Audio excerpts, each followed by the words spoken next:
শুরু করুন মিতা। আমি পেছন থেকেই বলছি, আমার মা খুব সুন্দরী ছিলেন, বয়স খুব কম ছিল, 10-11 বছর হবে। তো মা সংসার ব্যাপারে কিছু বুঝতো না। তো বাবার একটু আমার মার সাথে রাগারাগি ছিল না, দাদাকে খুব ইয়ে করতো যে তুমি কেন আমাকে এত ছোট একটা মেয়ে বিয়ে দিয়েছো যে সংসার ব্যাপারে কিছু বুঝে না। তো এরকম করে বাবা বিয়ের কিছুদিন পরেই চলে গেছে। পরে যাই হোক, একটা সময় আমি পেটে আসি আমার মার। তো তখন থেকে আমার বাবা আবার বাড়িতে কম আসতো, ঢাকায় বেশি থাকতো। কি করতেন ঢাকাতে? ঢাকায় তখন সে ওই যে হোটেলে চাকরি করতেন। জি। তারপরে আমি হওয়ার পরে আমার বাবাকে খবর দিয়েছেন দেখার জন্য। তো আসছে উনি, আসার পরে আবার চলে গেছেন। তো বাবা বাড়িতে আসা যাওয়ার খুব গ্যাপ ছিল। তো এটা হয়তো বা আমার মার পছন্দের ছিল না। পরে এক সময় উনি আরেকটা সম্পর্কে জড়িয়ে যান। আপনার বাবা? না, আমার মা। আপনার মা আরেকটা সম্পর্কে জড়িয়ে যান? জি। আমি তখন 15 কিংবা 20 দিনের মতো আমার বয়স। ওই সময়টাতে আরেকটা সম্পর্কে জড়িয়ে যায়? জি। ওকে। পরে মা আমাকে রেখেই চলে গেছেন, ওনার সাথে চলে গেছেন। উনি বিয়ে করবে না, উনি মজা করার জন্যই সম্পর্কটা করেছিলেন। তো যখন উনি বিয়ে করছে না, তখন ওই মুহূর্তে সে পরে আমার বাবার কাছে আসছিল। তো আমার বাবা বলতেছে যে আমার অতটুকু ছোট বাচ্চা ফেলে তুমি চলে গেছে, এখন আর আমি তোমাকে নিব না। ওকে। তারপরে উনি ওনার বাবার বাড়ি গিয়েছেন, ওখানে উনি জায়গা পায়নি। তখন উনি কি করবে, তো এই সময় উনি নাকি মানে মেন্টালি অসুস্থ হয়ে পড়েন। তো পরে উনাকে ওনার বাবা মা এখন আশ্রয় দিতেই হবে, যেহেতু অসুস্থ হয়ে গেছে, কেউ নাই। তো মা এরকম চিকিৎসা অবস্থায় থাকেন। আর আমাকে আমার বাবার বোন ছিল যে ওনার কাছে আমাকে রাখতে দিয়েছেন। আপনার মা যখন মা হলেন সেই সময়তে তার বয়সটা কত? তখন তার 15 থেকে 16 বছর। একদমই কিশোরী বয়স। তারপরে আমি আমার ফুপুর কাছেই বড় হয়েছি প্রায় 3 বছর পর্যন্ত। তারপরে আমার ফুপু প্রেগনেন্ট হয়ে যায় অবস্থাতে, তখন বাবা সেই মুহূর্তে কি করবে, পরে বাবা আমাকে ঢাকায় নিয়ে গেল। ঢাকায় নিয়ে যাওয়ার পরে ছোট্ট একটা বাচ্চা, উনি কাজও করতেছেন, আবার ওখানেই আমাকে রাখার ব্যবস্থা করছেন। তো হচ্ছে না আসলে বিষয়টা। পরে বাবা যেখানে থাকতো সেখানে আরেকটা ইয়েকে পছন্দ হয়, মানে দ্বিতীয়বার ওনাকে বিয়ে করেন। তো এইভাবে বিয়ে দেওয়ার পরে ফার্স্ট ওয়াইফের সাথে কি ডিভোর্স হলো আপনার বাবার? হ্যাঁ, ওটা তো ডিভোর্স, প্রথম স্ত্রীর সাথে ডিভোর্স হয়ে গেল। ওকে। তারপরে তো এখন এই মার সাথেই সম্পর্ক। তারপরে মা আমাকে পালতেছে ভালোই, নিজের মেয়ের মতোই আদর যত্ন করছে। তো এক সময় আমার এই মাও প্রেগনেন্ট হয়ে যায়। তারপরে তো ওনারও একটা মেয়ে হয়। এই মেয়ে হওয়ার পর থেকে আমি এখন বুঝতে পারছি যে একটু ভালোবাসাটা যেন ডিফারেন্ট হয়ে গেছে, আগের মতো না। কিন্তু তারপরও মনে হয় নাই, মানে আমি তখন জানতামও না যে সে আমার সেকেন্ড মা বা কিছু, লোকের কাছে শুনতাম। তারপরে যাই হোক, এরকম করে অনেক বছর হয়ে গেছে। তারপরে এক সময় আমার বাবা মানে বলছে যে আমি তো আর এখানে হচ্ছে না, আমি একটু দেশের বাইরে যাব। তো উনি দেশের বাইরে চলে গেলেন। উনি এইভাবে টাকা পাঠাচ্ছেন। আমার মা আবার অত শিক্ষিত ছিল না, টাকা পয়সার হিসাব টিসাব রাখতে পারেনি। তো বাবার মাঝখানে খুব অসুস্থ হয়ে যায়। অসুস্থ হওয়ার পরে থেকে উনি চলে আসার পরে বাবার ধারণা ছিল যে তার ব্যাংকে হয়তোবা কিছু টাকা আছে যেটা দিয়ে উনি কিছু করতে পারবেন। তো বাবা এসে দেখে যে আসলেই কোনো টাকা পয়সা নাই। তারপর থেকে তো মার সাথে মানে রাগারাগি, তারপরে মারধর করে একটা সময় মাকে। এগুলো আপনি নিজের চোখে দেখেছেন? নিজের চোখে দেখেছি। মানে বাবার ধারণা ছিল যে আমার মা হয়তোবা তার বাবার বাড়ি টাকাগুলো দিয়ে দিয়েছেন এর জন্য। তো এর জন্য খুব মারধর হতো। এই বিষয়গুলো আমার খুব মানে ব্রেনে কাজ করতো যে কেন এরকম হলো। তো এগুলো দেখতে দেখতে একসময় খুবই অসুস্থ হয়ে যায় আমি। তো আমার বাবার দুঃসম্পর্কে একটা ভাই আছেন, উনি হচ্ছে ডাক্তারের কম্পাউন্ডারে চাকরি করতেন। তো আমাকে বলেছে তুমি যেহেতু অসুস্থ হয়ে গেছো, তাহলে চলো তুমি আমার ডাক্তার তোমাকে দেখাবো। তো গিয়েছি, ওখানে আমার প্রেশার মাপে প্রচুর হাই প্রেশার হয়ে গেছে। তো উনি বলতেছে ওষুধ দিয়েছেন কিছু, আর এমনিতে সাজেস্ট করেছেন যে যদি বাইরে কোথাও বেরিয়ে আসে তাহলে ভালো হবে। তো তখন আমার ওই চাচাটা বলতেন যে ঠিক আছে, তাহলে চলো আমার বোনের বাড়ি তুমি বেড়ায় আসবা। তো বাবাকে বললো, পরে আমি ওখানে গিয়েছি। ওখানে যাওয়ার পরে হচ্ছে ওই চাচার বোনের হচ্ছে ননদের ছেলের সাথে আমার পরিচয় হয় ওখানে। উনি দেখে আমাকে পছন্দ করে এক সময় আমাকে ফোর্স করে ওনাকে ভালোবাসার জন্য। তো আমি বলতেছি যে তখন কোন ক্লাসে পড়েন আপনি? তখন আমি 6 ক্লাস 6 পড়েন। তার মানে আপনার বয়স 11 থেকে 12 বছর। যে ছেলেটা আপনাকে প্রপোজ করলো সে আলটিমেটলি আপনার ওই ডাক্তার কম্পাউন্ডারের কোন এক আত্মীয়, রাইট? জি। ওকে। সেই ছেলেটার বয়স কত ছিল? উনি তখন ইন্টারমিডিয়েট দিয়েছেন। ফাইন। তারপর আমাকে বলতেছে যে তোমাকে আমার খুব পছন্দ হয়েছে, তোমার সাথে আমি ভালোবাসার সম্পর্ক করতে চাই। তখন আমি বলেছি যে আমি তো করব না। তো বলতেছে কেন, তুমি কেন রাজি না? তো আমার ফ্যামিলির যে ব্যাপারগুলো এগুলো নিয়ে তার সাথে ডিসকাস করলাম। তখন সে বলতেছে যে দেখো আমি তোমাকে পছন্দ হয়েছে, তোমার কি আছে না আছে এগুলো আমার দরকার নেই, তোমার সাথে আমার বিয়ে হবে এটাই হচ্ছে বড় কথা, আর কারো দরকার নেই। তো তখন আমি বললাম যে ঠিক আছে, এটা নিয়ে আমি চিন্তা করব, তারপর আপনাকে জানাবো। তো বলতেছে তুমি তো চলেই যাবা, তাহলে তোমার সাথে আমার যোগাযোগ হবে কিভাবে? তখন পরে ওনার অ্যাড্রেসটা নিয়ে আসলাম আর আমার অ্যাড্রেসটা দিয়ে আসলাম। তারপরে হচ্ছে উনি অনেকদিন পরে আমাকে একটা চিঠি পাঠায়। তো চিঠি পাঠানোর পরে চিঠিটা পড়ে ভালোই লাগলো। পরে আমি এই চিঠিটা নিয়ে অনেক ভাবতে থাকলাম যে লোকটা তো আমাকে মনে হয় সত্যি সত্যি ভালোবাসে, আর যেহেতু আমার এই বাসায় থাকতে ইচ্ছা করে না, বাবা মার ঝগড়াঝাটি, এখন যদি আমি কোথাও চলে যাই এই সংসার থেকে, তাহলে হয়তোবা আমার এই অশান্তিটা হবে না, আমি ভালো থাকবো। ওই কথা চিন্তা করে পরে আমি রাজি হয়ে গেলাম। পরে আমি একটা চিঠি পাঠালাম যে হ্যাঁ আমি রাজি আছি। তো এরকম করে আমাদের প্রায় প্রতি সপ্তাহে 2টার মতো চিঠি আসতো, এরকম দেওয়া নেওয়া হতো। প্রায় 3-4 মাস পরে হঠাৎ আমি আবার পড়াশোনার পাশাপাশি হাতের কাজ শিখতে খুব পছন্দ করতাম। তো আমি বিভিন্ন জায়গায় হাতের কাজ শেখার জন্য যেতাম। তো একদিন আমার এলাকা দিয়ে আমি যাচ্ছি, হঠাৎ তাকে দেখে ফেলি। সেও আমাকে দেখে ডাকছে। তো আমি অবাক হয়ে গেছি। কিছুক্ষণ আমি একদম চুপ ছিলাম যে যেই লোকটাকে আমি সেই চাঁদপুরে দেখে আসছি, সেই লোকটা হঠাৎ করে ঢাকায়, তাও আমার এলাকার মধ্যে কিভাবে আসলো। পরে উনি আমাকে দেখেই বলতেছে যে আমি না তোমার কাছে আসছি। তখন আমি অবাক হয়ে গেলাম যে এত দূর থেকে সে আমার কাছে আসছে। আমি চিঠি পাঠাতাম ঠিক আছে, কিন্তু উনি আসবে সেটা বলেও নাই আমাকে। তো যাই হোক, তখন ওই যে গুলশান পার্কটা ছিল, তো আমাকে সেখানে নিয়ে গেছে। যাই হোক গেলাম, যাওয়ার পরে কথা বললাম। এখন বলতেছে যে আমি তোমাকে তো আমার খুব দেখতে ইচ্ছা করে মাঝে মাঝে, এখন কি করব? তো আমি বলতেছি দেখেন আমার তো আসলে এরকম বাইরে বের হওয়ার অভ্যাস নেই, আর তাছাড়া আমার খুব ভয় লাগে যে কোথায় কেউ দেখে ফেলে কিনা, পরে বাবার কাছে বিচার যাবে, এটা আমার খুব খারাপ লাগবে। তো বলতেছে যে না দেখবে না, তুমি ওইভাবেই আসবে। তো এরকম করে প্রায় 2-3 মাস পর পর আমাদের দেখা হতো। 2-3 মাস পর পর ঢাকাতে আসতো বাড়ি থেকে আপনার সাথে দেখা করার জন্য?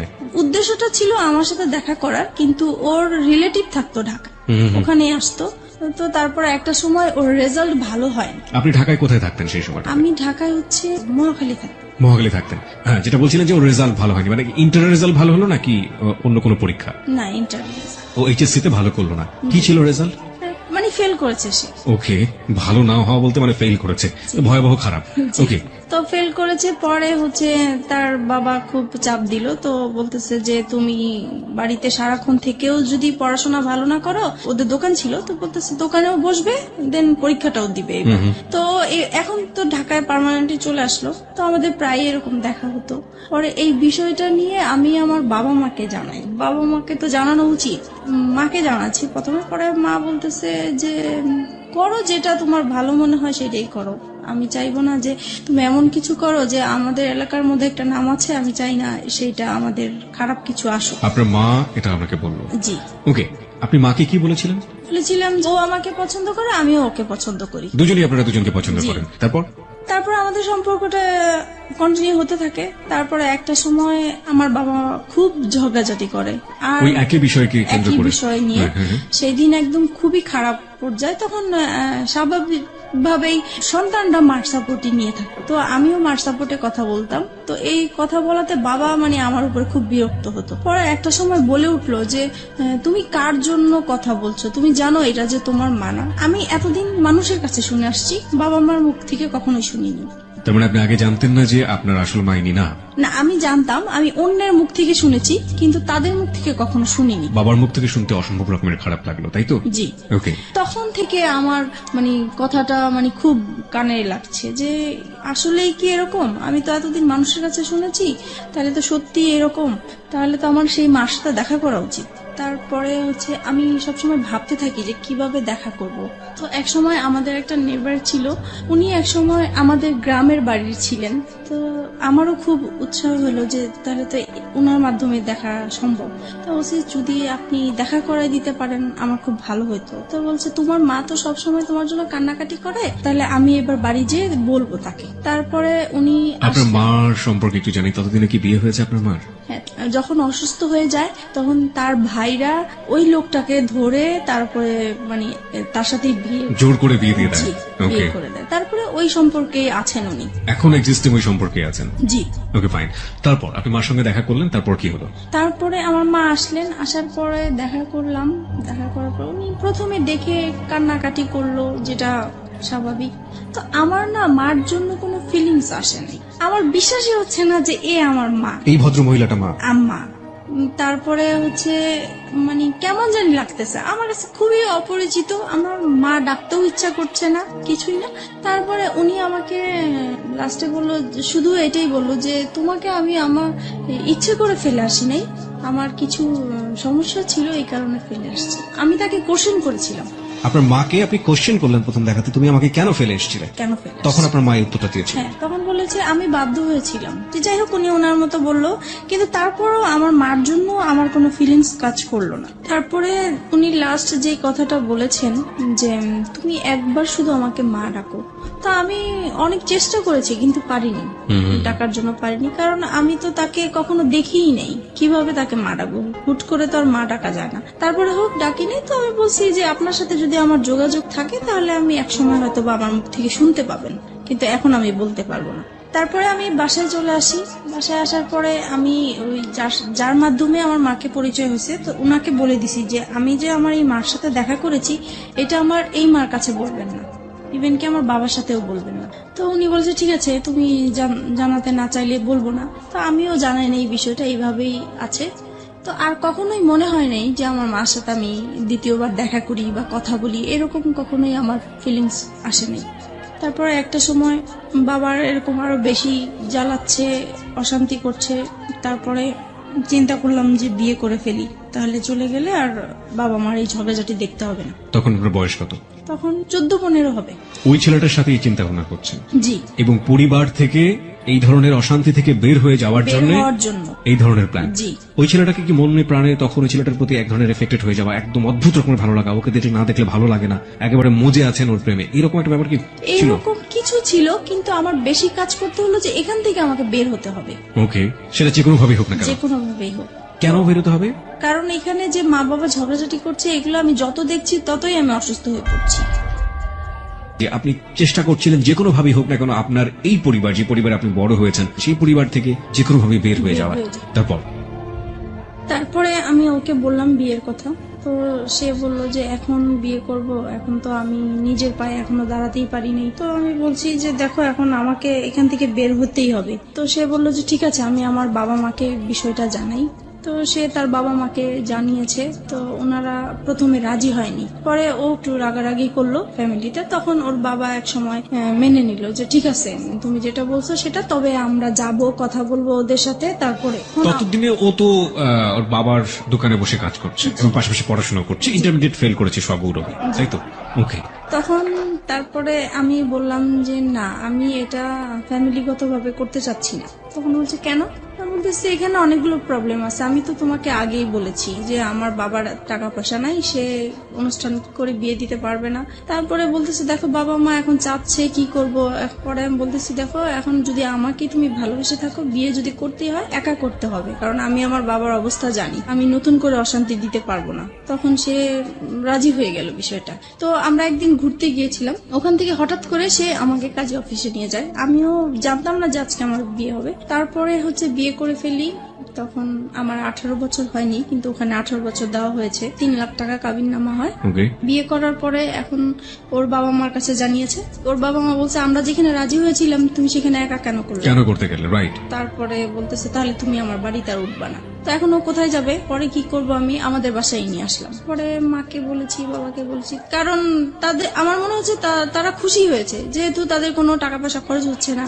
তারপরে যাই হোক, আমরা ওখানেই ছিলাম প্রায় 2-3 মাস। পরে আমার হাজবেন্ডের খালা আছে, বড় খালা, ওরা সবাই ওই খালার কথা শুনেই চলে।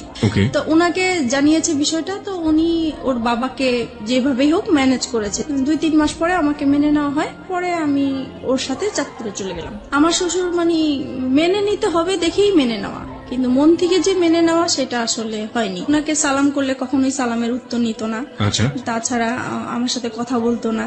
তারপরে আমি যদি ভাত বাড়তে যেতাম টেবিলে, উনি কখনোই খেতে আসতো না। আর সারাক্ষণ ওনার ছেলেকে বকা, এমনকি আমার সামনে মারতেও গিয়েছে যে কেন তুমি এরকম মেয়ে বিয়ে করলে। বড় ছেলে নিয়ে সবারই একটা আশা ছিল। তারপর হয়েছে যেটা এখন শাশুড়ি কেমন ব্যবহার করতো, বাকি মেম্বার যারা ছিল তারা কেমন ব্যবহার করতো? মোটামুটি ভালোই ছিল, কিন্তু শাশুড়ি ননদ এরা সবসময় আমাকে ভুল ধরার চেষ্টা করতো। আচ্ছা, তাদের মন পাওয়ার জন্য আমি সবকিছু কাজ করেছি, তারপরেও সব সময় ভুল ধরতেই থাকতো। এক সময় হয়েছে কি, বড় ধরনের একটা ঝগড়া হয়েছে। সেটা হচ্ছে আমার শ্বশুর শাশুড়িরা ওনারা চিটাগাং গিয়েছে বেড়ানোর জন্য। যেহেতু ঢাকায় বড় হয়েছি, পুকুর দেখে আমার খুব ইচ্ছা হয়েছে যে আমি একটু পুকুরে গোসল করবো। ওকে, ওনাদের বাড়ির কেউ আবার পুকুরে গোসল করেন, ওনারা খুব পর্দাশীল মানুষ। ছেলের বউ কেন পুকুরে গোসল করবে, কিন্তু পুকুরটা চারপাশে ঢাকা ছিল। ওকে, তারপরেও মানে পুকুরটা পর্দাসীন পুকুর। জি, তারপরে ওখানে আমি গোসল করেছি। আমার দেবরটা হচ্ছে কি, মানে আমার সাথে এরকম আচরণ করতে মনে হয় যে আমার ভাসুর, সে আমাকে পরিচালনা করবে। তো এটা আমার পছন্দ হতো না। তো সে এসে আমাকে বলতেছে, কি ব্যাপার, আপনি কেন পুকুরে গোসল করলেন, এই সেই, আপনি জানেন না পুকুরে গোসল করে আমাদের পছন্দ না। তো বলছে আমার একটু ভাল লাগছে, আর বাড়িতে তো কেউ ছিল না। এই নিয়ে সে আমার বাবা মা তুলে গালাগালি শুরু করছে। আপনার হাজবেন্ড কি করছিল তখন? ও তো ঢাকায় থাকতো, আমি বাড়িতে থাকতাম। আচ্ছা, তারপরে হচ্ছে গালাগালি করতেছে আমার বাবা মাকে। তখন আমার খুব খারাপ লাগলো যে আমি অন্যায় করছি, আমার বাবা মাকে কেন গালিগালি করবা। তখন আমিও তার বাবা মাকে গালাগালি করি। পরে হচ্ছে সে ইমিডিয়েটলি সে আমার শ্বশুর শাশুড়িকে ফোন দিয়েছে। তারা মানে তখনই একদম চিটাগাং থেকে চলে আসছে, আমার বিচার হবে। আমার হাজবেন্ড কেউ খবর দিয়ে আনা হয়েছে। তারপরে সেই আসরে কি হলো, সেখানে বলছে যে আমাকে আমার শ্বশুর শাশুড়ির কাছে মাপ চাইতে হবে বাদরে। তা বলছি ঠিক আছে, আমি যদি অন্যায় করে থাকি আমি মাপ চাবো, কিন্তু সে যে আমার বাবা মাকে বকা দিছে, তাহলে আগে সে আমার বাবা মার কাছ থেকে পা ধরে মাপ চাই আসো, তারপরে আমি যাবো। বলো হ্যাঁ, বউ হয়ে এত বড় কথা, এতগুলো মুরব্বী মানুষ আমরা বসে আছি। তারপরে আমার হাজবেন্ড এসে বলতেছে মাপ চাও মাপ চাও। আমি বলতেছি না, আমি তো চাইবো না, আগে আমার বাবা মার কাছে মাপ চাই আসুক, তারপরে আমি যাবো। পরে এই কথা বললাম কেন, সে সবার সামনে আমাকে অনেক মারধর করলো। এই সে প্রথম আমার গায়ে হাত তোলে। আমি বিয়ের কতদিন পরে? প্রায় 3-4 মাস পরে। ওকে, পরে সেদিন রাতে আমার প্রচুর রাগ উঠলো। তারপরে আমি করলাম হচ্ছে যে তাকে বললাম রাগের মাথায় যে কালকের মধ্যে যদি আমাকে ঢাকায় নিয়ে না যাও, তাহলে আমার এখানে লাশ দেখবো আমার। তো সে খুব ভয় পেয়ে গেছে। তখন তার বাবা মাকে বলে ঢাকায় নিয়ে আসলো আমার বাবার বাড়িতে। আমি বলছি আর যাবো না। পরে যাই হোক, আমার কথাটাই রইলো, আমি বাবা মার কাছে ছিলাম। এক সময় পরে বাবা আবারও সেই তো ঝগড়াঝাটি আছেই বাবার সংসারে। তখন একদিন আমি খুব রাগ হইলাম বাবার সাথে। তখন বাবা আমাকে বলেছে যে তুমি এখন অন্যের হয়ে গেছে, এখন আর আমাদের কেউ না, তুমি আমাদের সংসারে কিছু বলতে আসবা না। এই সে আরো কিছু বকা দিল আমাকে। পরে বলতেছে, বাবা বলতেছে তুমি কালকের মধ্যে আমার ঘর থেকে বের হয়ে যাবে, আমি কালকে যেন তোমাকে আর দেখতে না চাই। পরে মা বলতেছে যে তোর বাবা তো অনেক রেগে গেছে, তাই কাজ কর, আমি তোকে একটা আলাদা বাসা নিয়ে দেই, ও আসলে পরে ওকে বলবো আমি সবকিছু। তখন আমি আমার মার কাছাকাছি একটা বাসা নিলাম। পরে ও বাড়ি থেকে আসছে হঠাৎ করে, তো মার বাসায় আসছে। এখন দেখতেছে আমি নাই। তো মাকে জিজ্ঞেস করলো কি ব্যাপার, ও কোথায়? তো বলতেছে ও তো আলাদা বাসা নিয়েছে। তখন তো সে খেপে গেল, কেন সে বাসা নিবে? সে তো আমাকে বলেছিল যে তার বাবার বাড়ি অন্তত 2 থেকে 3 বছর থাকবে, তারপরে সে আলাদা কিছু করবে। এখনই সে করলো, আমার তো কিভাবে কি করব আমি। তারপর থেকে মানে আমাদের এতদিন পর্যন্ত মানে ভালোই ছিল, আমাদের সংসার জীবন বলেন, ভালোবাসা সম্পর্ক বলেন, সবকিছুই ভালো ছিল। যে আলাদা বাসা নিলাম, এখন ওর ইনকাম করতে হবে। বাবা মা চাপ দিচ্ছে যে নিজে নিজে বিয়ে করেছো, তারপরে বউকে আবার বাবার বাড়ি রেখে আসছো, তো এটা তো ঠিক হয় নাই। তোমার শ্বশুর বাড়ি থেকে কিছু না পাই, অন্তত বউ সেবাটা তো আমাদের পাওয়া উচিত, তুমি কেন আমাদের বউ সেবা থেকে বঞ্চিত রাখছো? এই তো তার মাথায় একটা প্রেশার আছে। তারপরে এভাবে আমাদের প্রায় 2টা বছর কেটে যায়। বাসার খরচটা কিভাবে আসতো? পরে ও ওর বাবার দোকান থেকে নিয়ে আসতো টাকা পয়সা, প্রতি মাসে মাসে টাকা পয়সাগুলো নিয়ে আসতো? জি। ওকে, এবং এটার জন্য পারিবারিক ভাবে ওকে বিভিন্ন রকমের হ্যাসেল পোহাতে জি হতো? জি। তারপরে আমার বেবি পেটে আসে। তো একটা সময় বুঝতে পারলাম যে আমার বেবি হওয়ার পর থেকে আমার হাজবেন্ডের অ্যাটিটিউড একটু আলাদা হয়ে যাচ্ছে, কি রকম যেন হয়ে যাচ্ছে, খিটখিটে মেজাজ হয়ে যাচ্ছে। তার সব কাজ নিখুঁত হতে হবে এরকম। কি রকম রান্না করলাম, রান্না ভালো হলো না, এটাতে এই লবণ বেশি হলো, হলুদ বেশি হলো, ভাত কেন নরম হলো, এই রকম মানে সামান্য বিষয় নিয়ে মানে ঝগড়াঝাটি হতো আমাদের।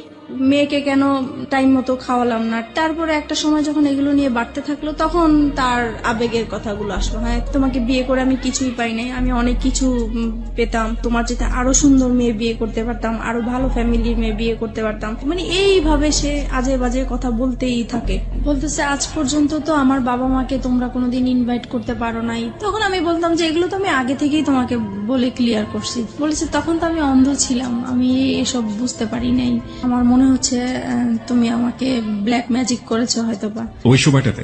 জি, ওকে। এরকম কিছু করে আমাকে ফাঁদে ফেলানোর চেষ্টা করেছে, যেহেতু দেখেছো তোমাকে কেউ নিবে না। এভাবেই কাটতে থাকলো সময়। আর সে তখন তো কোনো কাজ করতো না, সারাক্ষণ বাসায় থাকতো। এই জিনিসটা আমার কাছে খুব খারাপ লাগতো যে মানুষের হাজবেন্ডরা কাজ করে, এক সময় বাইরে আসে, বাইরে থেকে বাসায় আসে, আলাদা একটা ফিলিংস কাজ করে। তখন অবশ্য আমি আমার যখন বেবি হবে তখন থেকেই তো আমি বাবা মার কাছেই আছি।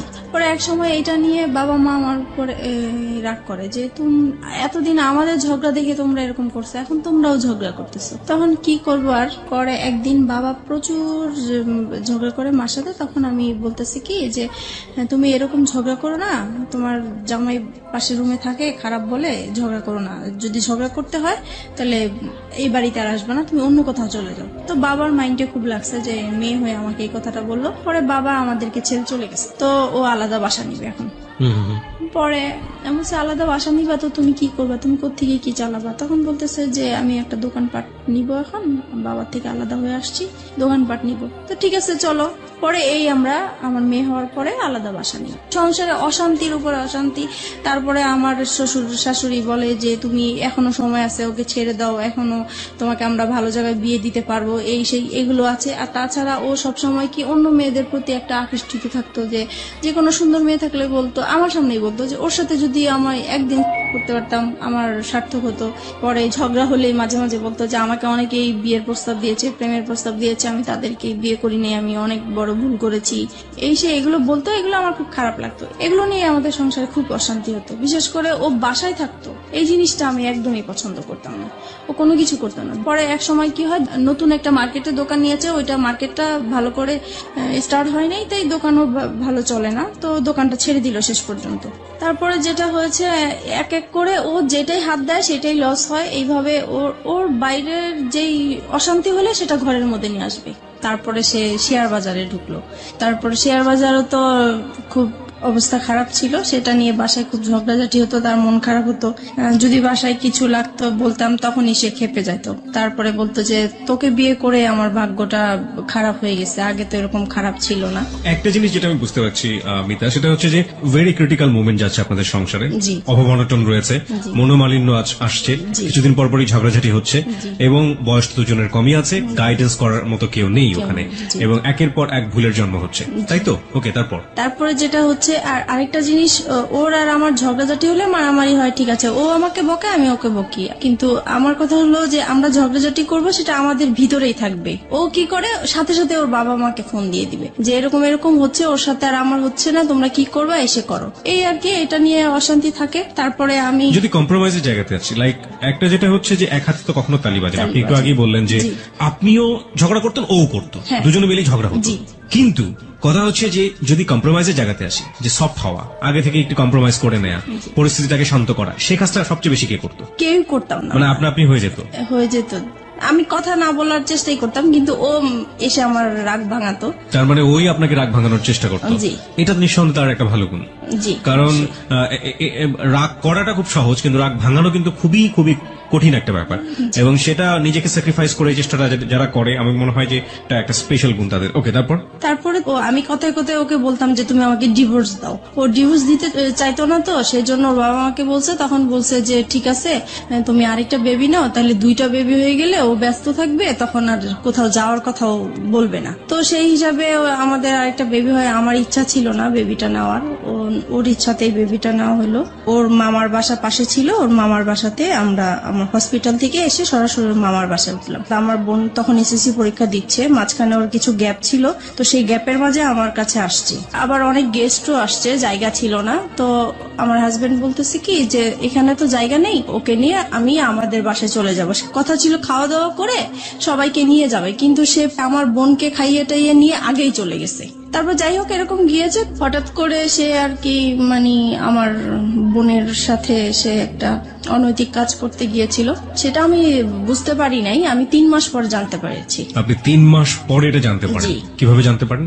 আমি মানে ও আসতো না তো, গ্যাপ ছিল, তখন আমি জিজ্ঞেস করছি কি ব্যাপার, ও আমার বাসায় আসে না কেন? আমি তো এরকম কিছু করি না যে ও আসা বন্ধ করে দিবে। তখন মা বলতেছে যে ও আর যাবে না তোমাদের বাসায়। তখন আমি বললাম যে কেন যাবে না? তখন সে কথাই বললো আর কি। তার মানে আপনার বোন গিয়ে আপনার মাকে বলেছিল এবং পরবর্তীতে আপনার মা আপনি জিজ্ঞেস করার প্রেক্ষাপটে আপনাকে এটা বলেছিল। এই যে ঘটনাটা যখন আপনার হাজবেন্ড এরকম কাজ করলো, তখন আপনাদের সাথে মানসিক যে সম্পর্ক হাজবেন্ড ওয়াইফের মধ্যে, সেই সম্পর্ক কি অবস্থায় ছিল? তখন তো খারাপ ছিল, খুব খারাপ অবস্থায় ছিল। জি। ওকে, তারপরে এটা জানার পরে আমি ওকে প্রশ্ন করলাম যে তুমি এরকম কিছু করেছো কিনা? তো সে বলতেছে যে না, আমি এরকম কিছুই করি নাই। তারপরে সে উল্টা আমাদেরকে বলতেছে যে তোমার মা তোমার বোনের নামে আমি মানহানি মামলা করব, কেন তোমরা আমার নামে এরকম কিছু করেছো? তখন আমি মানে অবাক হয়ে গেলাম যে সে অন্যায়টা করলো, তারপরও স্বীকার করতেছে না। আর আমার মা বোন কখনোই মিথ্যা বলবে না, আর নিজের মান সম্মান নিয়ে তো কখনোই মিথ্যা বলার প্রশ্নই আসে না। তারপর এক সময় আমি আত্মহত্যা করার চেষ্টা করলাম, মানে বাসা থেকে বের হয়ে যাচ্ছি, রাগ হয়ে যে তার সাথে আমি আর থাকবো না, সে এরকম একটা কাজ করতে পারলো। তারপরে আমি যখন বাসা থেকে বের হয়ে যাচ্ছিলাম তখন সে আমার হাতে পায়ে ধরে মাপ চাইলো, বলতেছে সরি আমার ভুল হয়ে গেছে, আমি আর এরকম কিছু করব না, কিন্তু তুমি কাউকে বলো না, আমার আত্মীয় স্বজন কাউকেই বলবা না তুমি। তারপরে যাই হোক আমি আবারও সংসার এইভাবেই করতে থাকলাম। তো কিন্তু আমি যতই মানে চেষ্টা করতেছি সংসার করার জন্য, যতই অশান্তি হোক না কেন, কিন্তু সে একের পর এক ঝগড়াঝাটি অশান্তি আছে। আমার পরে লাস্টের দিক দিয়ে আর ভাল লাগলো না, প্রচুর মারামারি হতো আমাদের। আপনিও মারতেন? আমিও মারতাম, দুজন মিলে মারামারি করতেন? জি। ওকে। তারপরে এরকম অশান্তি ভাল লাগতো না, মন সবসময় খারাপ থাকতো। তাছাড়া মানে আর আমার ও খুব বেশি যন্ত্রণা করতো, আমি নাকি বেশি ঘুমাই, আমি খুব অলস, ঘরে কাজ করতে চাই না, ঘুমালে উঠতে চাই না। তারপরে টিভি দেখি আমি খুব বেশি, আমার খুব বাজে অভ্যাস, আমার জন্য আমার সন্তানরাও নষ্ট হয়ে যাচ্ছে, এগুলো নিয়ে খুব। আপনারা যে মারামারি করতেন আপনাদের ছেলেমেয়েদের সামনেই মারামারি করতেন? হ্যাঁ, সামনেই করতাম। ওরা খুব ভয় পেত, কান্নাকাটি করতো, কিন্তু কিছু করার ছিল না, হয়ে যেত।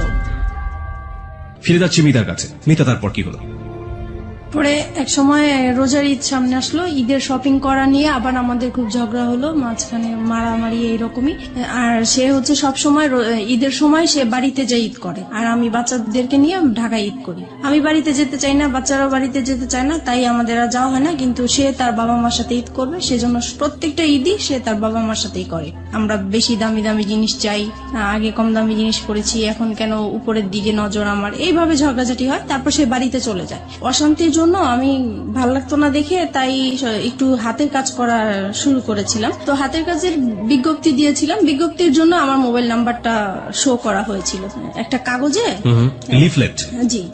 তারপরে ওগুলা শেখানোর জন্য নাম্বার দিয়েছিলাম। তো আমি ভাবছি ওখান থেকে হয়তোবা ফোন টোন এসছে, তো রিসিভ করেছি। একটা লোক আর কি এরকম দুষ্টামি করতেছে, কথা বলতেছে। তো আমি বলছি আপনি কিসের জন্য ফোন করেছেন? বলতেছে এমনি আমার ভালো লেগেছে তাই ফোন করছি। তো আমি পরে ফোনটা রেখে দিছি, আমি আর কথা বলি নাই। তো উনি প্রায় এরকম 2-3 দিন ফোন দিত। তারপরে এক সময় বলতেছে যে আসলে আমি আপনার সাথে ফ্রেন্ডশিপ করতে চাই। সেই সময় কি আমার তো মন মেজাজ খারাপ ছিল, ভালো লাগতো না। তখন কেন জানি হঠাৎ করে মনে হয়েছে যে সে শুধু ফ্রেন্ডশিপ করতে চায়, কথাই বলতে চায়, তাই কথা বললে সমস্যা কি? সপ্তাহখানিক কথা বলেছি পরে একদিন সে আমাকে বলতেছে কি যে আপনাকে আমি দেখতে চাই একটু। যাই হোক আমরা রাজি হয়েছি দেখা করার জন্য, দেখা করতে গিয়েছে আমার বাসায়। 1 সপ্তাহের মধ্যে আপনি রাজি হয়ে গেলেন? জি। তারপরে দেখা করলাম, পরে সে আমাকে মানে একটা কথা বললো যে আচ্ছা আমরা তো ফ্রেন্ডশিপ আছি, আমরা কি ফ্রেন্ডশিপের বাইরে অন্য কিছু করতে পারি? তো আমি বলছি কিরকম? বলতেছে যা হয় আর কি। তো আমি বুঝতে পারছি উনি খারাপ কিছু ইঙ্গিত দিয়েছে আমাকে। তো আমি বলছি না, এটা আমার পক্ষে সম্ভব না। তারপর এই বলে আমি পরে ওখান থেকে তার সাথে আমার সম্পর্ক শেষ হয়ে গিয়েছে। Fine, let me no one thing, আপনার সম্পর্কে উনি কতটুকু জানতেন? আপনার যে 2টো সন্তান আছে? আমি সবই বলেছি, আমাদের কথা এগুলোই হতো, আমার সংসারে কি হয়েছে না হয়েছে, আমার কিভাবে বিয়ে হয়েছে। আপনি সবকিছুই 1 সপ্তাহের মধ্যে তাকে শেয়ার করে দিয়েছেন? জি। মানে আমার তো কখনোই ফ্রেন্ড ছিল না, তাই প্রথম তাকে পেয়েছি, ফ্রেন্ডশিপ যেহেতু করে ফেলেছি সেজন্য আমি আমার কথাগুলো বলেছি, মানে একটু হালকা হওয়ার জন্য বলতে চেয়েছিলাম। Okay fine. এবং এটা জানার পরে সে আপনাকে ফার্স্ট দেখা হতে সে আপনাকে ধরনের একটা অফার করলো? জি। তারপরে আমার কাছে খুব খারাপ লাগলো বিষয়টা যে আমি তাকে তো সবকিছু আমি তাকে বলেছি, সে কেন আমাকে এই ধরনের প্রস্তাব দিবে। পরে আমি আর তার সাথে কথা বলি নাই। পরে সে ফোন দিত আমাকে, প্রায় আমি রিসিভ করতাম না। পরে অনেক ডিস্টার্ব করতো দেখে পরে একদিন রিসিভ করে বলতেছে আপনি আমাকে আর ফোন দিবেন না, আপনার সাথে আমি আর কথা বলতে চাই না। তো যাই হোক এখানেই স্টপ হয়ে গেল।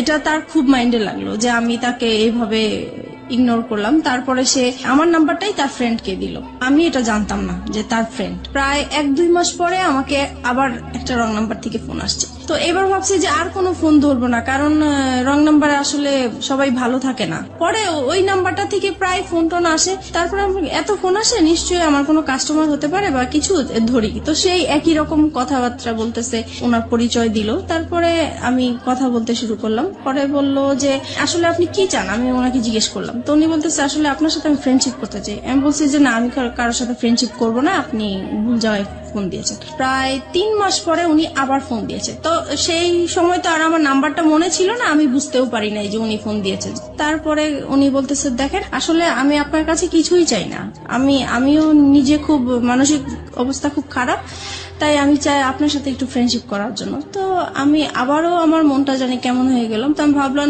ঠিক আছে, দেখি, সবাই তো আর খারাপ হতে পারে না, কথা বলে দেখি। তো এইভাবে ওনার সাথে কথা বলতে বলতে প্রায় 1 সপ্তাহ হয়ে গেছে কথা বলছি। 1 সপ্তাহ পরে ও আবার বাড়ি থেকে চলে আসছে পরে আমি মোবাইলটা অফ করে রাখছি, যে জানি এখন যদি ফোন আসে আমি রিসিভ করলে সমস্যা হবে। তো আমি 2 দিন আমার ফোনটা অফ ছিল। পরে এক সময় ও কাজের জন্য বাইরে যায়, পরে আমি ফোনটা খুলি, খোলার পরে সেই ফোনটা আবার আসে। পরে আমাকে বলতেছে দেখেন আপনি 2 দিন ফোনটা অফ করে রেখেছেন, আমার আসলে খুবই খারাপ লাগতেছে, আমি আপনার প্রেমে পড়ে গেছি, মানে এরকম করে বলতেছে। তো আমার কাছে কেমন জানি বিষয়টা লাগলো। তো আমি আর কিছু বলি নাই, আমি ভাবছি কি হয়তো বা দুষ্টামি করে বলে, অনেকে তো দুষ্টামি করে বলে, সেই রকম হয়তো বা বলে। তারপরে যাই হোক, রাতে আবার ফোন দিয়েছে উনি, এখন তো আপনাকে আমার খুবই দেখতে ইচ্ছা করতেছে, আমার খুবই খারাপ লাগতেছে। তখন আমি বললাম যে দেখেন আমি তো দেখতে সুন্দর না, আর আমাকে দেখলেও আপনার পছন্দ হবে না, আপনি যেহেতু ভার্সিটিতে পড়েন, আপনি খুবই স্মার্ট, আমি আপনার পাশে একদম মানানসই হব না, রাস্তায় দেখলে মানুষ হাসবে। মানে আমি এরকম করে বলতেছি যেন সে মানে আমার দেখার ইচ্ছাটা না জাগে। ওনার নামটা কি ছিল? ওনার নাম রাসেল ছিল।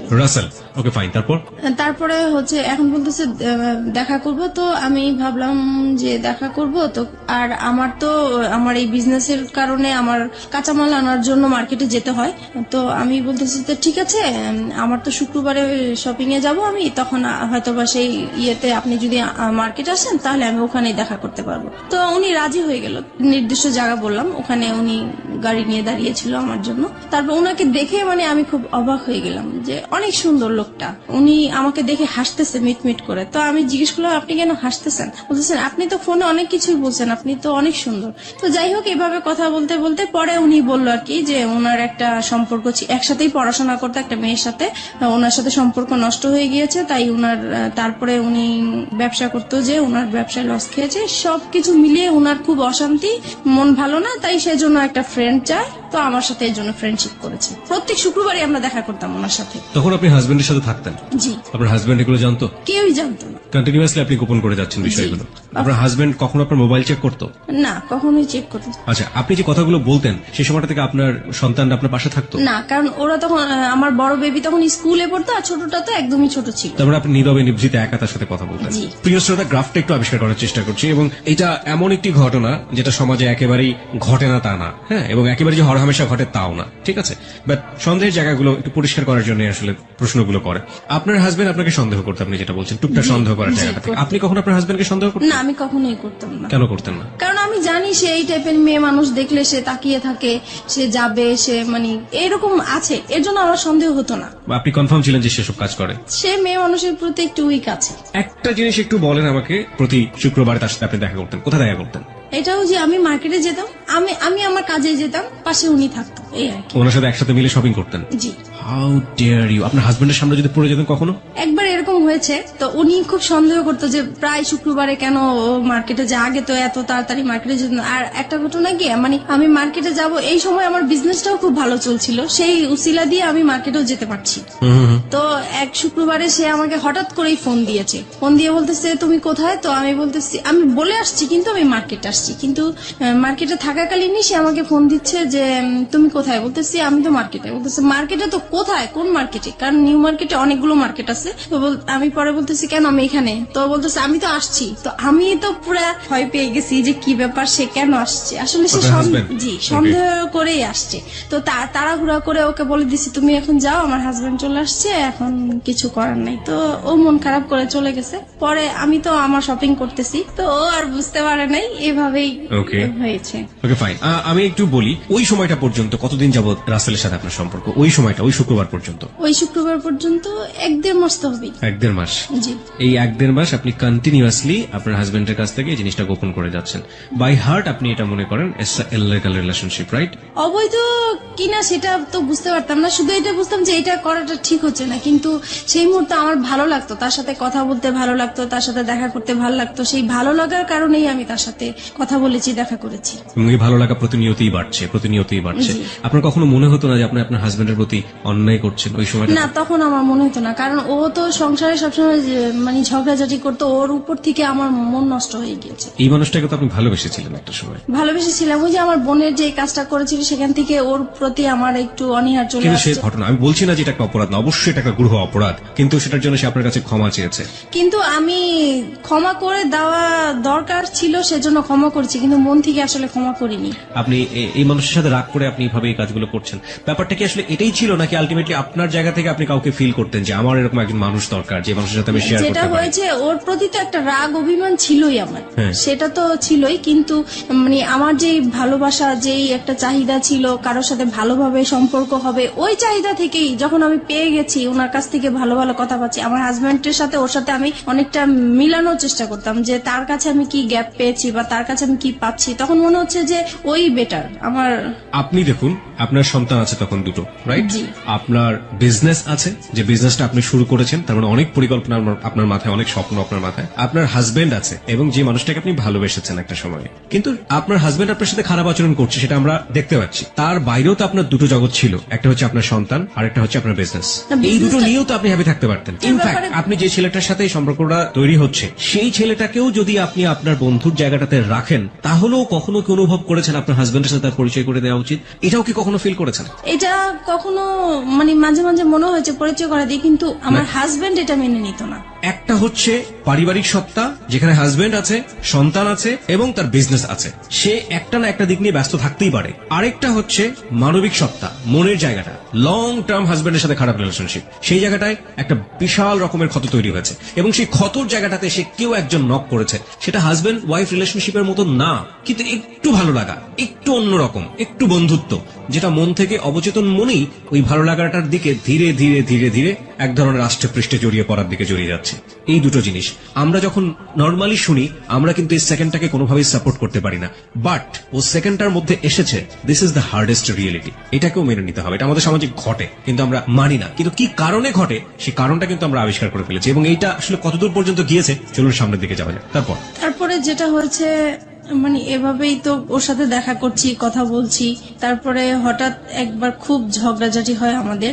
বিষয়টা হয় হচ্ছে আমার ওই যে বোনের বিষয়টা নিয়ে। ওই ঘটনার পর থেকে যেটা হয়, আমাদের স্বামী স্ত্রীর যে সম্পর্কটা হয়ে থাকে, সেরকম সম্পর্কতে আমি জড়াতে চাই না, এর জন্য এটা নিয়ে খুব ঝগড়াঝাটি হয়। ও খুব জোর করে আমাকে, আমি রাজি হই না, তারপরে মারামারি হয়, এরকম প্রায়ই হয়। তো একটা সময় হয় কি যে আমি ঘুমিয়ে থাকি, সে ঘুমন্ত অবস্থায় আমার সাথে এরকম কাজ করে। এই বিষয়টা আমার কাছে খুবই খারাপ লাগে। আমি লক করছি এখানে আপনাকে। একটা হচ্ছে যে এই যে ঘটনাটা আপনাদের মধ্যে একটা বিরোধ তৈরি করলো, একটা স্বামী স্ত্রী নামে স্বামী স্ত্রী, কিন্তু এক ধরনের সম্পর্ক নেই, এই সময় পর্যন্ত রাসেলের সাথে আপনার সম্পর্ক কতদিনের? 2-3 মাস হবে। 2-3 মাস, মানে সময় বাড়ছে। এই সময়টাতে রাসেলের সাথে আপনার কি ধরনের কথোপকথন হতো? ও তো প্রথমেই আপনাকে ফ্রেন্ডশিপের কথা বলেছে, হ্যাঁ, তারপরে ব্যাপারটা কি ফ্রেন্ডশিপে থেকেছে নাকি ধীরে ধীরে ভালো লাগার জায়গাটায়? না, ভালো লাগা এখনো আসেনি, ফ্রেন্ডশিপই চলছিল। Okay fine. সে সময় বলতাম হচ্ছে আমাদের সংসারে যেগুলো হতো এগুলো বলতাম, মানে ঘরের নিজের উইক পয়েন্ট গুলো সবসময় তাকে বলতেন? জি জি। যেমন হাজবেন্ড আজকে এটা করেছে, আমি আজকে এটা করিনি, এরকম হয়েছে, এরকম হয়েছে। হ্যাঁ, তারপরে আমার ভালো লাগার কথাগুলো বলতাম, বা আমি কি আশা করেছিলাম, কি রকম চেয়েছিলাম, এগুলোই বলতাম। ওকে ওকে, আপনার উইক পয়েন্ট গুলো সবসময় একজন। আচ্ছা, এই যে কষ্টের কথাগুলো, পরিবারের কথাগুলো, একেবারে ঘরের মানুষের কথাগুলো, এগুলো শেয়ার করার মতো অন্য কেউ কি ছিল না? না, আমার কখনো তো কোনো ফ্রেন্ডশিপ ছিল না, সেটা তো আমি আগেও বলেছি। This is the great point, প্রিয় শ্রোতা।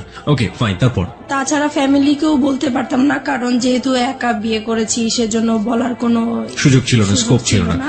তো তো তারপরে একদিন কি হয়েছে, আমাদের আবারও সেই রকম খুব মারামারি হয়েছে আমাদের সংসারের মাঝে। তখন আমি পরে, সেদিন বৃহস্পতিবার রাতে ছিল এরকম, তারপরে আমি তাকে ফোন দিয়েছিলাম শুক্রবারে।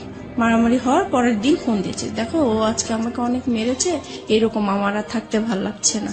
তখন সে আর কি আমার সুযোগ নিয়ে বলতেছে যে ঠিক আছে, তোমার যেহেতু থাকতে ভাল লাগে না, তুমি তো বিজনেস করোই, তাহলে তুমি চলে আসো, তুমি কেন থাকো, এত মারধর খেয়ে কেন থাকবো, তুমি তোমার বাবা মার কাছে চলে যাও। তখন বলছে আমার বাবা তো সেই কবেই চলে গেছে, বাবা কোথায় আছে খুঁজে পাচ্ছি না, আর মা আছে, মা তো নিজেই খুব কষ্ট করে থাকে, সেখানে আমি কিভাবে যাব।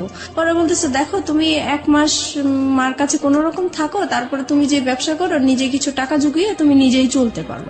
মানে আপনাকে সেপারেট করে দিতে যাচ্ছে আপনার হাজবেন্ডের কাছ থেকে? মানে আমার জন্যই বলছে সে, আমি যেহেতু কান্নাকাটি করি তার কাছে, আমার কথা চিন্তা করে সেই কথা বললো। ওকে। তারপরে আর আমি তো সবসময় এমনিতেও বলি যে ডিভোর্স তাকে দিব বা সে আমাকে দিবে, কিন্তু সে তো রাজি হচ্ছে না ডিভোর্স দেওয়ার জন্য। আমার হাজবেন্ড তো ডিভোর্স দিতে চায় না, আমাকে মারধর করবে, বকাবাদ্য করবে, আবার আমাকে বলবে যে আমার সাথে তার জীবনটা জড়িয়ে নষ্টই হয়ে গেল, কিন্তু সে ডিভোর্স দিবে না। তো পরে এক সময় ডিসাইড করলাম যে আমি তাকে ডিভোর্স দিব, সে যেহেতু দেয় না আমি দিব। পরে একদিন রবিবারে সে দেখা করবে, সেদিন শুক্রবারে আর দেখা করতে পারি নাই দেখে সে বলতেছে ঠিক আছে রবিবারে, তাহলে এবার শুক্রবারে যখন দেখা হলো না, তাহলে রবিবারে আসো। তো আমার অফিস টাইম শেষ হলে সন্ধ্যার দিকে আসো। তো আমরা সন্ধ্যার দিকে একটা গুলশানে ফাস্টফুডে বসি, তো ওখানে বসছি। পরে সে আমার হাতটা ধরলো, এই ফার্স্ট সে আমার হাত ধরে। কয় মাস পর? ওই তো 2-2.5 মাস পরে। আচ্ছা, এই হাত ধরার আগে আপনারা সেলফোনে কি কখনো এই ভার্চুয়াল হাত ধরাধরি করেছেন? না। ওকে, তারপরে এই প্রথম সে আমার হাতটা ধরার পরে আমার কাছে অন্যরকম একটা ভালো লাগা তৈরি হলো, যে মনে হচ্ছে যে খুব ভালো লাগছে এটাই। তারপরে হঠাৎ করে সে আমাকে বলতেছে দেখো, আমি আসলে তোমার প্রেমে পড়ে গেছি, আমি আর তোমাকে ছাড়া থাকতে পারছি না। তখন আমিও মানে কান্নাকাটি করতেছি, যে সেহেতু আমাকে মারধর করেছে সেটা বলতেছি আর কান্না করতেছি। পরে সে আমার আর কি মাথায় হাত বুলিয়ে দিচ্ছে, পরে বলতেছে দেখো আর ধৈর্য ধরো, 6টা মাস তুমি ধৈর্য ধরো, তারপরে আমি 6 মাস পরে তোমার একটা ব্যবস্থা করব। তখন আমি জিজ্ঞেস করলাম ব্যবস্থা মানে কি বুঝাতে চাচ্ছ? তো বলতেছে আমরা একসাথে থাকবো। তুমি কি আমাকে ভালোবাসো? বলছে হ্যাঁ আমি তোমাকে ভালোবাসি। তো এইভাবেই হোক আমাদের পরে। আপনি তাকে ভালোবাসতেন ওই সময়টাতে? ওই বলার পর থেকে আমি প্রশ্ন করেছি যে আমার তো আসলে বিশ্বাস হচ্ছে না, তুমি আমাকে কিভাবে ভালোবাসো, আমার বিয়ে হয়েছে, বাচ্চা আছে, তোমার মতো আনম্যারিড ছেলে তো আমাকে কখনোই ভালোবাসার কথাই না। তো বলতেছে মানুষের ভালো লাগা তো কত রকমই হতে পারে, এটার তো শেষ নাই, তোমাকে আমার ভালো লাগছে, আমি তোমাকে বিয়ে করব, তবে আমার জন্য তোমাকে 6 মাস অপেক্ষা করতে হবে। তো আমি বলতেছি এত বছর যেহেতু কষ্ট করে আসছি, আমি 6 মাস পর্যন্ত কষ্ট করতে পারবো। তো এই বলে আমরা চলে আসছি। তারপর থেকেই আমাদের ভালোবাসা আসলে শুরু হয়। তারপরে ফোনে একের পর এক কথা বলা হয়, খুব ভালো লাগে। তখন আপনার হাজবেন্ডের সাথে? আপনি? জি, হাজবেন্ডের সাথে। তারপরে থেকে মানে সে কথা না বললে আমার খুব কষ্ট হয়, যেদিন ফোন করতে না পারি সেদিন খুব কষ্ট হয়, দেখা করতে না পারলে কষ্ট হয়। তারপর থেকে আমরা কি করি, প্রত্যেক দিন দেখা করি। এতদিন তো শুক্রবার ছিল, এখন প্রত্যেক দিন তার অফিস টাইমে যাওয়ার পথে আমার বাসা পড়ে, তো আমি বাসার সামনে দাঁড়িয়ে থাকি, সে চলে যায়, ওইটুকুই দেখা, মানে ওইটা দেখা করলেই মনে হয় যে অনেকটা শান্তি লাগে। ওইটুকু না দেখতে পারলেও খুব খারাপ লাগে, রাতে ঘুম হয় না। তো এভাবেই চলতে থাকে। You fall in love like this? এইভাবে আপনি এরকম ভাবে আপনার হাজবেন্ড থাকা অবস্থায়, আপনার বাচ্চা থাকা অবস্থায় আপনি? জি। This kind of love, like 16 years love. কিশোরী মেয়েরা যেভাবে প্রেমে পড়ে, একটা ছেলে সামনে দিয়ে না গেলে ঘুম হচ্ছে না রাতের বেলা। জি জি, আমার ওই প্রথম যখন আমার হাজবেন্ডের সাথে যে রকম ফিলিংস কাজ করছিল, ওর বেলাও আমার সেম হচ্ছিল। তখন কি আপনার মনে হয়নি যে জীবনে একটা ভুল করেছি আর একটা ভুল করতে যাচ্ছি? তখন আমি বলতাম যে দেখো, ও তো আমাকে সবকিছু জেনে শুনে ও বিয়ে করেছিল, তারপরেও কিন্তু ও আমাকে টর্চার করতেছে এখনো। তো ও আমাকে বলতো দেখো, ও তো অশিক্ষিত, ওর ফ্যামিলি অশিক্ষিত, সেই জন্য ও এরকম করে, আমি করব না, তুমি আমার উপর বিশ্বাস আনতে পারো, সবাই তো একরকম না। তারপর যাই হোক, ওর কিছু কথা ছিল যেগুলো শুনলে আমি খুব ভরসা পেতাম, আমি বিশ্বাস করতে চাইতাম। মানে ওর কথা, ও যখন কথাগুলো বলতো আমার খুব বিশ্বাস করতে ইচ্ছা করতো, ওর কথাগুলো আমার ভালো লাগতো, মনে হতো যে সত্যিই বলছে বা এরকম কিছু। তারপরে বাসায় চলে আসলাম। বাসায় আসার পরে হচ্ছে এখন আমার হাজবেন্ডের বিজনেসটা ভালো যাচ্ছে না, তো ও ঠিক মতো ঘরে বাজার টাজার করছে না, তাছাড়া যেটা প্রয়োজন হয় সেগুলো হচ্ছে না। মাঝখানেও বলতেছি কি যে বাসাটা ছেড়ে দিব, বাসাটা এত ভাড়া আমি বয়ে নিতে পারছি না, আমার খুব কষ্ট হচ্ছে, আমি বাসাটা ছেড়ে দিব। তখন আমি বলতেছি এত সুন্দর বাসা, আমরা তো পাওয়া যাবে না, তো এটাই থাকি না, কষ্ট টষ্ট করে থাকি, দরকার হলে আমরা একটা রুম সাবলেট ভাড়া দিই, তবু এখানে থাকি, এখানে সবকিছু ফ্যাসিলিটি ভালো, এখানেই থাকবো। ওর কথা হলো না, এখান থেকে যাবো, যেতেই হবে, কারণ আমার খুবই সমস্যা। তো যাই হোক, আমার আর ওই জায়গাটা আমি ছাড়তে চাচ্ছিলাম না। কেন? কারণ আমার যে বিজনেসটা ওই জায়গার মধ্যেই, ওখানে আমার খুব ভালো হতো বিজনেসের জন্য।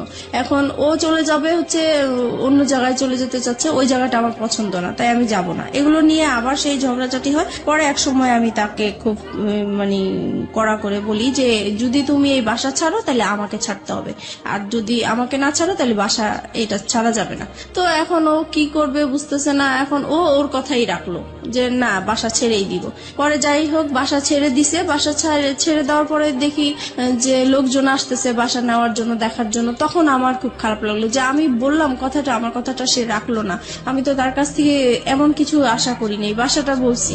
তখন সে বাসাটা ছেড়ে দিছে। পরে আমি তাকে বললাম, দেখো বাসা এখনো সময় আছে, তুমি বাসাটা আবার বাড়িওয়ালার কাছ থেকে সময় নিয়ে নাও, নাহলে কিন্তু আমি সত্যি সত্যি এবার চলে যাবো। সে বলতেছে তুমি চলে গেলে চলে যাও, আমার কোনো সমস্যা নেই, তোমার মতো মেয়ে আমার দরকার নেই। তখন আমি আর কি মানে ডিসাইড করলাম যে না, আমি আসলেই চলে যাবো, এখান থেকে থাকবো না। যেহেতু এখানে আমার একটা বিজনেসের একটা রাস্তা হয়েছে, সেটাই যদি বন্ধ হয়ে যায় তাহলে আমার ওর সাথে থাকার কি দরকার। আমি তো এই বিজনেসটা নিয়েই আসি, কারণ আমার সংসারে অশান্তি। আমি বিজনেসটা, আমি কাজে ব্যস্ত থাকি, আমার যাও একটু ভালো লাগে, আর তার সাথে ফোনে কথা বলি, দেখা করি, এই আমার ভালো লাগা নতুন সৃষ্টি হয়েছে, এটা কেন নষ্ট হবে। তো এই কারণে আমি পরে ওই বাসাটা আমাদের জানুয়ারি মাসে ছেড়ে দেয়। তারপরে আমি চলে যাব বলে আমার জিনিসপত্র গুছাতে থাকি। তো সেও আমার জিনিসগুলো গুছানোর জন্য হেল্প করে। সে এমনকি আমার জিনিসগুলো মানে একটা ভ্যানে উঠিয়ে আমার বাবা বাড়ির দিকে পৌঁছিয়ে দিচ্ছে। তো আমার কথা হলো, সে যদি আমাকে আটকাই রাখতে চায় তাহলে কেন আমার জিনিসগুলো আলাদা করে দিবে, কেন আমাকে যাওয়ার জন্য সাহায্য করছে? নিশ্চয়ই সেও চায় আমি চলে যাই, সে আমাকে কোনো বাধা দেয় নাই। আমি এইভাবে বাবার বাড়ি চলে আসছি। এখন বাবার বাড়ি মানে মার বাসায় চলে আসছি। এখন মার বাসায় আসাতে এখন সে পরে আমার মার কাছে এসে বলতেছে যে আপনার মেয়েকে আপনি জায়গা দিচ্ছেন, আপনার মেয়ে কিন্তু আমাকে ছেড়ে চলে আসছে, এখন আমি আপনাদের নামে কেস করব, আপনার মেয়ে আমার যত টাকা পয়সা গয়নাগাটি সবকিছু নিয়ে চলে আসছে, আমি আপনাকেও জড়াই দিব আপনি যদি আপনার মেয়েকে জায়গা দেন। এখন মা তো মানে প্রচুর রাগারাগি করতেছে আমার উপরে যে তোমরা নিজেরা কাজ করে এখন আমার উপরে বিপদ ফেলতেছো, এখন এই লোক তো ভালো না, সে যেটা বলে সেটাই করবে, এখন আমি কি করব? আমার তোমার বাবা নাই, তোমার একটা বড় ভাই নাই, আমাদের কোনো গার্ডিয়ান নাই, তাহলে এখন কে দেখবে আমাকে? এখন তুমি আমার বাসায় থাকতে পারবে না।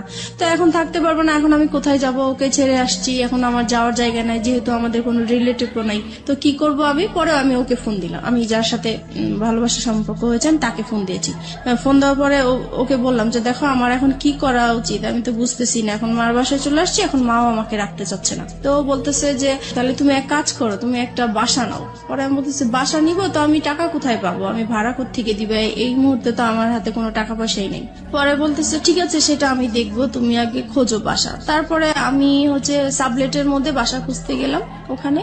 তো ওখানে গিয়েছি, সবাই জিজ্ঞেস করে আপনি কি করেন? তো আমি বলেছি যে পড়াশোনা করি, কারণ বিয়ে হয়েছে এগুলো আমি বলি নাই, সবকিছুই লুকিয়ে গিয়েছি। তো বলতেছে যে একা একটা মেয়েকে তো আমরা বাসা ভাড়া দিতে পারি না, হয় হাজবেন্ড। একা কেন নেবেন? কারণ আপনার সঙ্গে তো আপনার সন্তান আছে। সন্তান আপনার হাজবেন্ডের কাছে, সন্তানদেরকে রেখে চলে আসছে আপনার হাজবেন্ডের কাছে আপনার সন্তান। ওকে ফাইন, হ্যাঁ তারপর বলুন। তারপরে যেটা হচ্ছে যে এখন কেউ আমাকে একা বাসা ভাড়া দিতে চাচ্ছে না। তারপরে আমি আবার তাকে ফোন দিই, রাসেলকে ফোন দিচ্ছি যে দেখো আমাকে তো কেউ একা বাসা ভাড়া দিতে চাচ্ছে না। তখন সে বলল যে ঠিক আছে, তাহলে তুমি বলো যে তোমার বিয়ে হয়েছে কিন্তু তোমার হাজবেন্ডের বাড়ি এখনো মেনে নিচ্ছে না, তাই হাজবেন্ড মাঝে মাঝে আসবে, তুমি আপাতত একাই থাকবে। পরে এই কথার ভিত্তিতেই আমি আবার গেলাম, তারপরে একটা বাসা পেয়েও গেছি।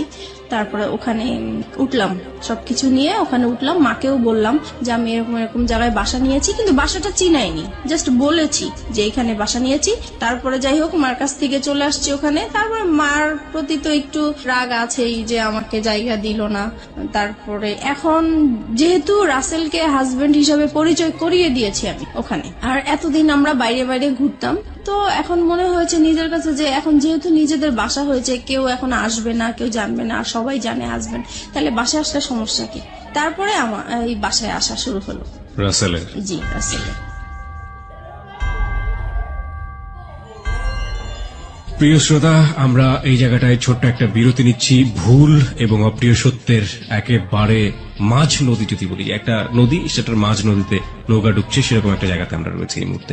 হাজবেন্ড আছে, সন্তান আছে, নিজের ব্যবসা আছে এবং ফ্যামিলি আছে, সবকিছুর পরেও নিজের মনের ক্ষুধা এবং ভালোবাসার জায়গাটাতে, এবং যে ভালোবাসা এথিক্যাল পয়েন্ট অফ ভিউ থেকে পাপ বা অনৈতিক, সেই রকম একটা জায়গাতে জেনে শুনে বুঝে লম্বা একটা সময় ধরে এরকম একটা ভুল, যা একেবারেই মানা যায় না। কিন্তু কথা হচ্ছে, সে তো ভুল করেছে কিংবা অপরাধ করেছে, সে কারণেই সে কিন্তু যাহা বলিব সত্য বলিবতে এসছে। এরকম ভুল এবং অপরাধের মধ্যে যারা আছেন, তাদের জন্যই কিন্তু আজকের এই মিতা। প্রিয় শ্রোতা, আমরা ছোট্ট একটা বিরতি নিতে চাই, ঠিক 4 মিনিটের বিজ্ঞাপন বিরতি। এরপরে আমরা আবারও ফিরে আসছি যাহা বলিব সত্য বলিবতে। রাসেলের আপনার বাসায় আসা খুব বেশি সহজ হয়ে গেল, এবং রাসেলকে আপনি পরিচয়ও করিয়ে দিলেন যে ইনি হচ্ছে আপনার হাজবেন্ড। তার আগ পর্যন্ত রাসেলকে আপনি কতটুকু চিনতেন অ্যাজ এ হিউম্যান বিং হিসেবে, তার পরিবার সম্পর্কে এবং তার বাসা কোথায়, কি অবস্থা, ডিটেল কিছু জানতেন? তার বাসা কোথায় সেটা জানতাম, কিন্তু ওনার পরিবারের কারোর সাথেই আমার কখনোই কথা হয় নাই, ইভেন দেখাও হয় নাই। উনি যে কারণটা দেখাতো যে তোমার বিয়ে হয়েছে, বাচ্চা হয়েছে, এই মুহূর্তে যদি আমি কারোর সাথে পরিচয় করিয়ে দেই তাহলে আমাদের সম্পর্কটা আর কন্টিনিউ করতে দিবে না, এখানেই স্টপ হয়ে যেতে হবে, তখন তুমিও কষ্ট পাবো, আমিও কষ্ট পাবো, আমরা এইভাবেই লুকিয়ে থাকি, যখন হয়ে যাবে তখন আমরা সবাইকে জানাবো। এবং এগুলো আপনি অন্ধের মতো বিশ্বাস করতেন? জি। তারপরে যেটা হচ্ছে যে এখন সে প্রত্যেক দিন বিকেলবেলায় আমার বাসায় আসে, অফিস শেষ করে বাসায় আসে, 8টার দিকে চলে যায়, এইভাবেই কন্টিনিউ করতে থাকি আমরা। তারপরে এক সময় সে বলতেছে, আচ্ছা তুমি তো তোমার হাজবেন্ডকে ডিভোর্স দাও নাই, তাহলে এখন যদি এই বিষয়টা কারোর সামনে আমাদের প্রকাশ হয়ে যায় তাহলে তো তুমিও এখানে বিপদে পড়বে, আমিও বিপদে পড়বো, তোমার তো ডিভোর্স দেওয়া উচিত। তখন আমি হচ্ছে ডিভোর্স দিতে তো টাকা লাগে, এখন আমার কাছে টাকা নাই, তো বলতেছে তুমি কারো কাছ থেকে এখন টাকা পয়সা আনো, আমি দিয়ে দিব। তো আমি আমার বোনের কাছে গেলাম, তো ওকে বললাম যে আমাকে কিছু টাকা পয়সা লোন দে, আমি ডিভোর্স দিয়ে তারপরে পরে আমি তোকে দিয়ে দিব। তো ও আমাকে টাকাটা দিল, দেওয়ার পরে আমি ডিভোর্স দিতে যাব, একটা অ্যাডভোকেটের সাথে কথা হয়েছে আমার। তো সেই মুহূর্তে আমার হাজবেন্ড আমাকে ফোন দিয়েছে, ফোন দিয়ে বলতেছে তুমি তো চলে গেছো বাচ্চাদেরকে রেখে, এখন ওদেরকে তো আমি সামলাতে পারছি না, কান্নাকাটি করছে, তুমি আসো। তো আসো মানে আমি তো চলেই গেছি একেবারে, আসবো আবার কোত্থেকে, আমি আর আসবো না। আপনার ওই সময় আপনার বাচ্চার কথা মনে পড়তো না? টু বি অনেস্ট, বাচ্চার কথা মনে পড়তো, কষ্ট লাগতো, কিন্তু মনে হতো যে সবসময় যে আমি আগে সেভ হয়ে নেই, তারপরে আমি একটা সময় আমার বেবিদেরকে আমি আমার কাছে নিয়ে আসবো। তারপরে হচ্ছে পরে আমি বলতেছি, ওকে বলছি যে আমি তো তোমাকে ডিভোর্স দিব, আমি আর আসবো না তোমার কাছে। তখন সে আমাকে বলতেছে, দেখো তুমি এতদিন যেহেতু কষ্ট করেছো, আর কটা দিন কষ্ট করো, আমার মেয়েটার তো ফাইনাল এক্সাম, এই এক্সামটা শেষ হোক, তারপরে তুমি আমাকে ডিভোর্স দাও। তো আমি রাজি হয়ে গেছি। রাসেল তারপরে এটা এগ্রি করে নিচ্ছে তার জায়গা থেকে। ইজ ইট প্লেটোনিক লাভ? প্রথম কথা হচ্ছে, লাভ তো ব্লাইন্ড। আপনারা যখন কমিটমেন্টের জায়গাটায় চলে গেছেন যে আপনারা বিয়ে করবেন বা অমুক জায়গায় করবেন, তখন কোনোভাবেই রাসেলের জায়গাটা থেকে এটা আসা কোনোভাবেই সম্ভব ছিল না। রাসেল যেটা পারমিশন দিচ্ছে সেটা হচ্ছে আপনার সাথে আপনার হাজবেন্ডের কিছুটা সময় স্পেন্ড করা। আলটিমেটলি তো এটাই। এটা যদি আপনাকে লাভ করে থাকে সেটা কিভাবে সম্ভব? ওকে ফাইন, আমি জানি না, বাট আমার কাছ থেকে যেটা মনে হয় ব্যক্তিগত জায়গা থেকে, if it is really love then এটা সম্ভব ছিল। যাই হোক, কি হয়েছে না হয়েছে আমরা সামনের দিকে একটু যাই, কিন্তু খুব কনফিউজ হয়ে যাচ্ছে। তারপরে যেটা হয় হচ্ছে আমি আসা যাওয়া করতে থাকি আমার হাজবেন্ডের বাসায়। তারপরে এক সময় সে আসলে এটা একটা চালাকি করে আমার সাথে এই কাজটা করেছে।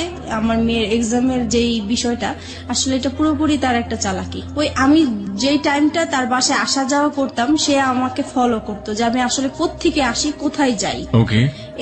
এইটা ধরার জন্যই সে এই ইয়েটা করেছে। তো যাই হোক, এক সময় আমি যখন ওই বাসা থেকে চলে যেতাম, তখন সে পিছে পিছে আমার যে এইভাবে সে আসলে জানতে পারে যে শেষ পর্যন্ত আমি কোথায় আছি। তারপরে আরেকদিন ফোন দেয় যে বলতেছে, ওরা তো অনেকদিন ধরে না খেয়ে আছে, আমি তো রান্না বান্না করতে পারছি না, তুমি আজকে এসে একটু রান্না করো, আমাকে এই বলে নিয়ে আসলো। যাই হোক, আমি বাসায় আসলাম, রান্না বান্না করলাম। এখন বলতেছে, আমি তো খুব অসুস্থ, তুমি এক কাজ করো, ওদের এখানে থাকো, আমি ডাক্তার দেখিয়ে তারপরে তুমি আজকে থেকে যাও, কালকে যেও। পরে আমি তো থাকবো না, কোনো মতেই থাকবো না। পরে বলতেছে, না তোমাকে আজকে থাকতেই হবে। তো যাই হোক, আমি সেদিন রাতে ছিলাম। পরে এখানে কি হয়েছে, আমার ফোন থেকে আমার হাজবেন্ডের ফোনে ডাইভার্ট করা হয়, যেটা মানে আমার ফোনে যে কলগুলো আসবে সেটা ও টের পাবে, SMS যেটা আসে সেটা টের পাবে, ও এরকম একটা মানে কাজ করেছে। তো আমার ফোনে কখন ফোন আসে কখন কি হয় সেটা ও টের পায়, কিন্তু আমি এটা বুঝতে পারিনি এই বিষয়টা। এভাবে আসলে পরে রাসেলের নাম্বার জেনে গেছে ও, ট্র্যাকিং করেছে আপনাকে। জি। তো সেদিন রাতে আমাকে থাকতে বলেছে, তো সেই দিন হচ্ছে ও হসপিটাল থেকে আসছে, আসার পরে আমাকে বলতেছে যে আমার সাথে এখন তোমার ইয়ে করতে হবে, মানে ওকে, সে তার স্বামীর সম্পর্ক হ্যাঁ। অধিকার চেয়েছে। হ্যাঁ। তারপরে আমি বলতেছি যে না, আপনার সাথে তো আমি এটা করব না, কারণ আপনি করে বলা শুরু করেছেন তখন? তখন আপনি করেই বলতাম। তারপরে বলতেছি যে না, আমি তো আপনার সাথে এই কাজ করতে পারবো না। তখন বলছে কেন করতে পারবো না, তুমি এখন পর্যন্ত আমার ওয়াইফ। পরে আমি বলেছি যে না, আমি করব না তো করবোই না। এখন করব না দেখে সে আমাকে প্রচুর মারধর করলো, যে মশা মারে যে ব্যাট গুলো আছে সেই ব্যাট দিয়ে আমাকে পুরো ব্যাটটা ভেঙে ফেলে আমার শরীরের উপরে। পরে আমার নখ উল্টে যায়, আমার শরীর থেকে রক্ত পড়তে থাকে টপ টপ করে, অনেক মারলো। তারপরে আমাকে বলতেছে যে তুই কোথায় কি করিস, কোথায় থাকিস, সবকিছুই আমি জানি। নাও কাম টু দ্য পয়েন্ট। এতদিন তুই আমাকে এই আমার সাথে কোনো শারীরিক সম্পর্ক করিসনি, সেটার কারণটা আমি এখন খুঁজে পাইছি। তোর বাইরেই চাহিদা মিটে আসিস, এখন আমি বুঝতে পারছি। আজকের পর থেকে তুই এই ঘর থেকে কোথাও বের হইতে পারবি না, তুই এখানেই থাকবি। আমি তো প্রচুর কান্নাকাটি করতেছি, আমার কান্নাকাটি দেখে আমার বাচ্চারা ভয় পেয়ে গেছে, ওরাও কান্নাকাটি করতেছে। তারপরে আমি বলতেছি যে এখন আমাকে যেতে দেন, নাহলে যে কোনো বিপদ হবে। পরে বলতেছে যে না, তোকে আমি যাইতে দিব না, তোকে আমি আটকায় রাখবো। আমার মোবাইল, আমার পার্স সবকিছু লক করে দিয়ে, আমাকে পর্যন্ত লক করে দিয়ে সে কোথায় কোথায় জানি 2 দিন ঘুরে আসলো। আমাকে 2 দিন পর্যন্ত বাসায় লক করে রাখছে। আমি এদিক দিয়ে রাসেলের সাথে যোগাযোগ করতে পারছি না, কারোর সাথে যোগাযোগ করতে পারছি না। পরে 2 দিন পরে আমি বললাম যে আজকে যদি আমাকে বের হইতে না দেন তাহলে যে কোনো বিপদ আপনার হবে।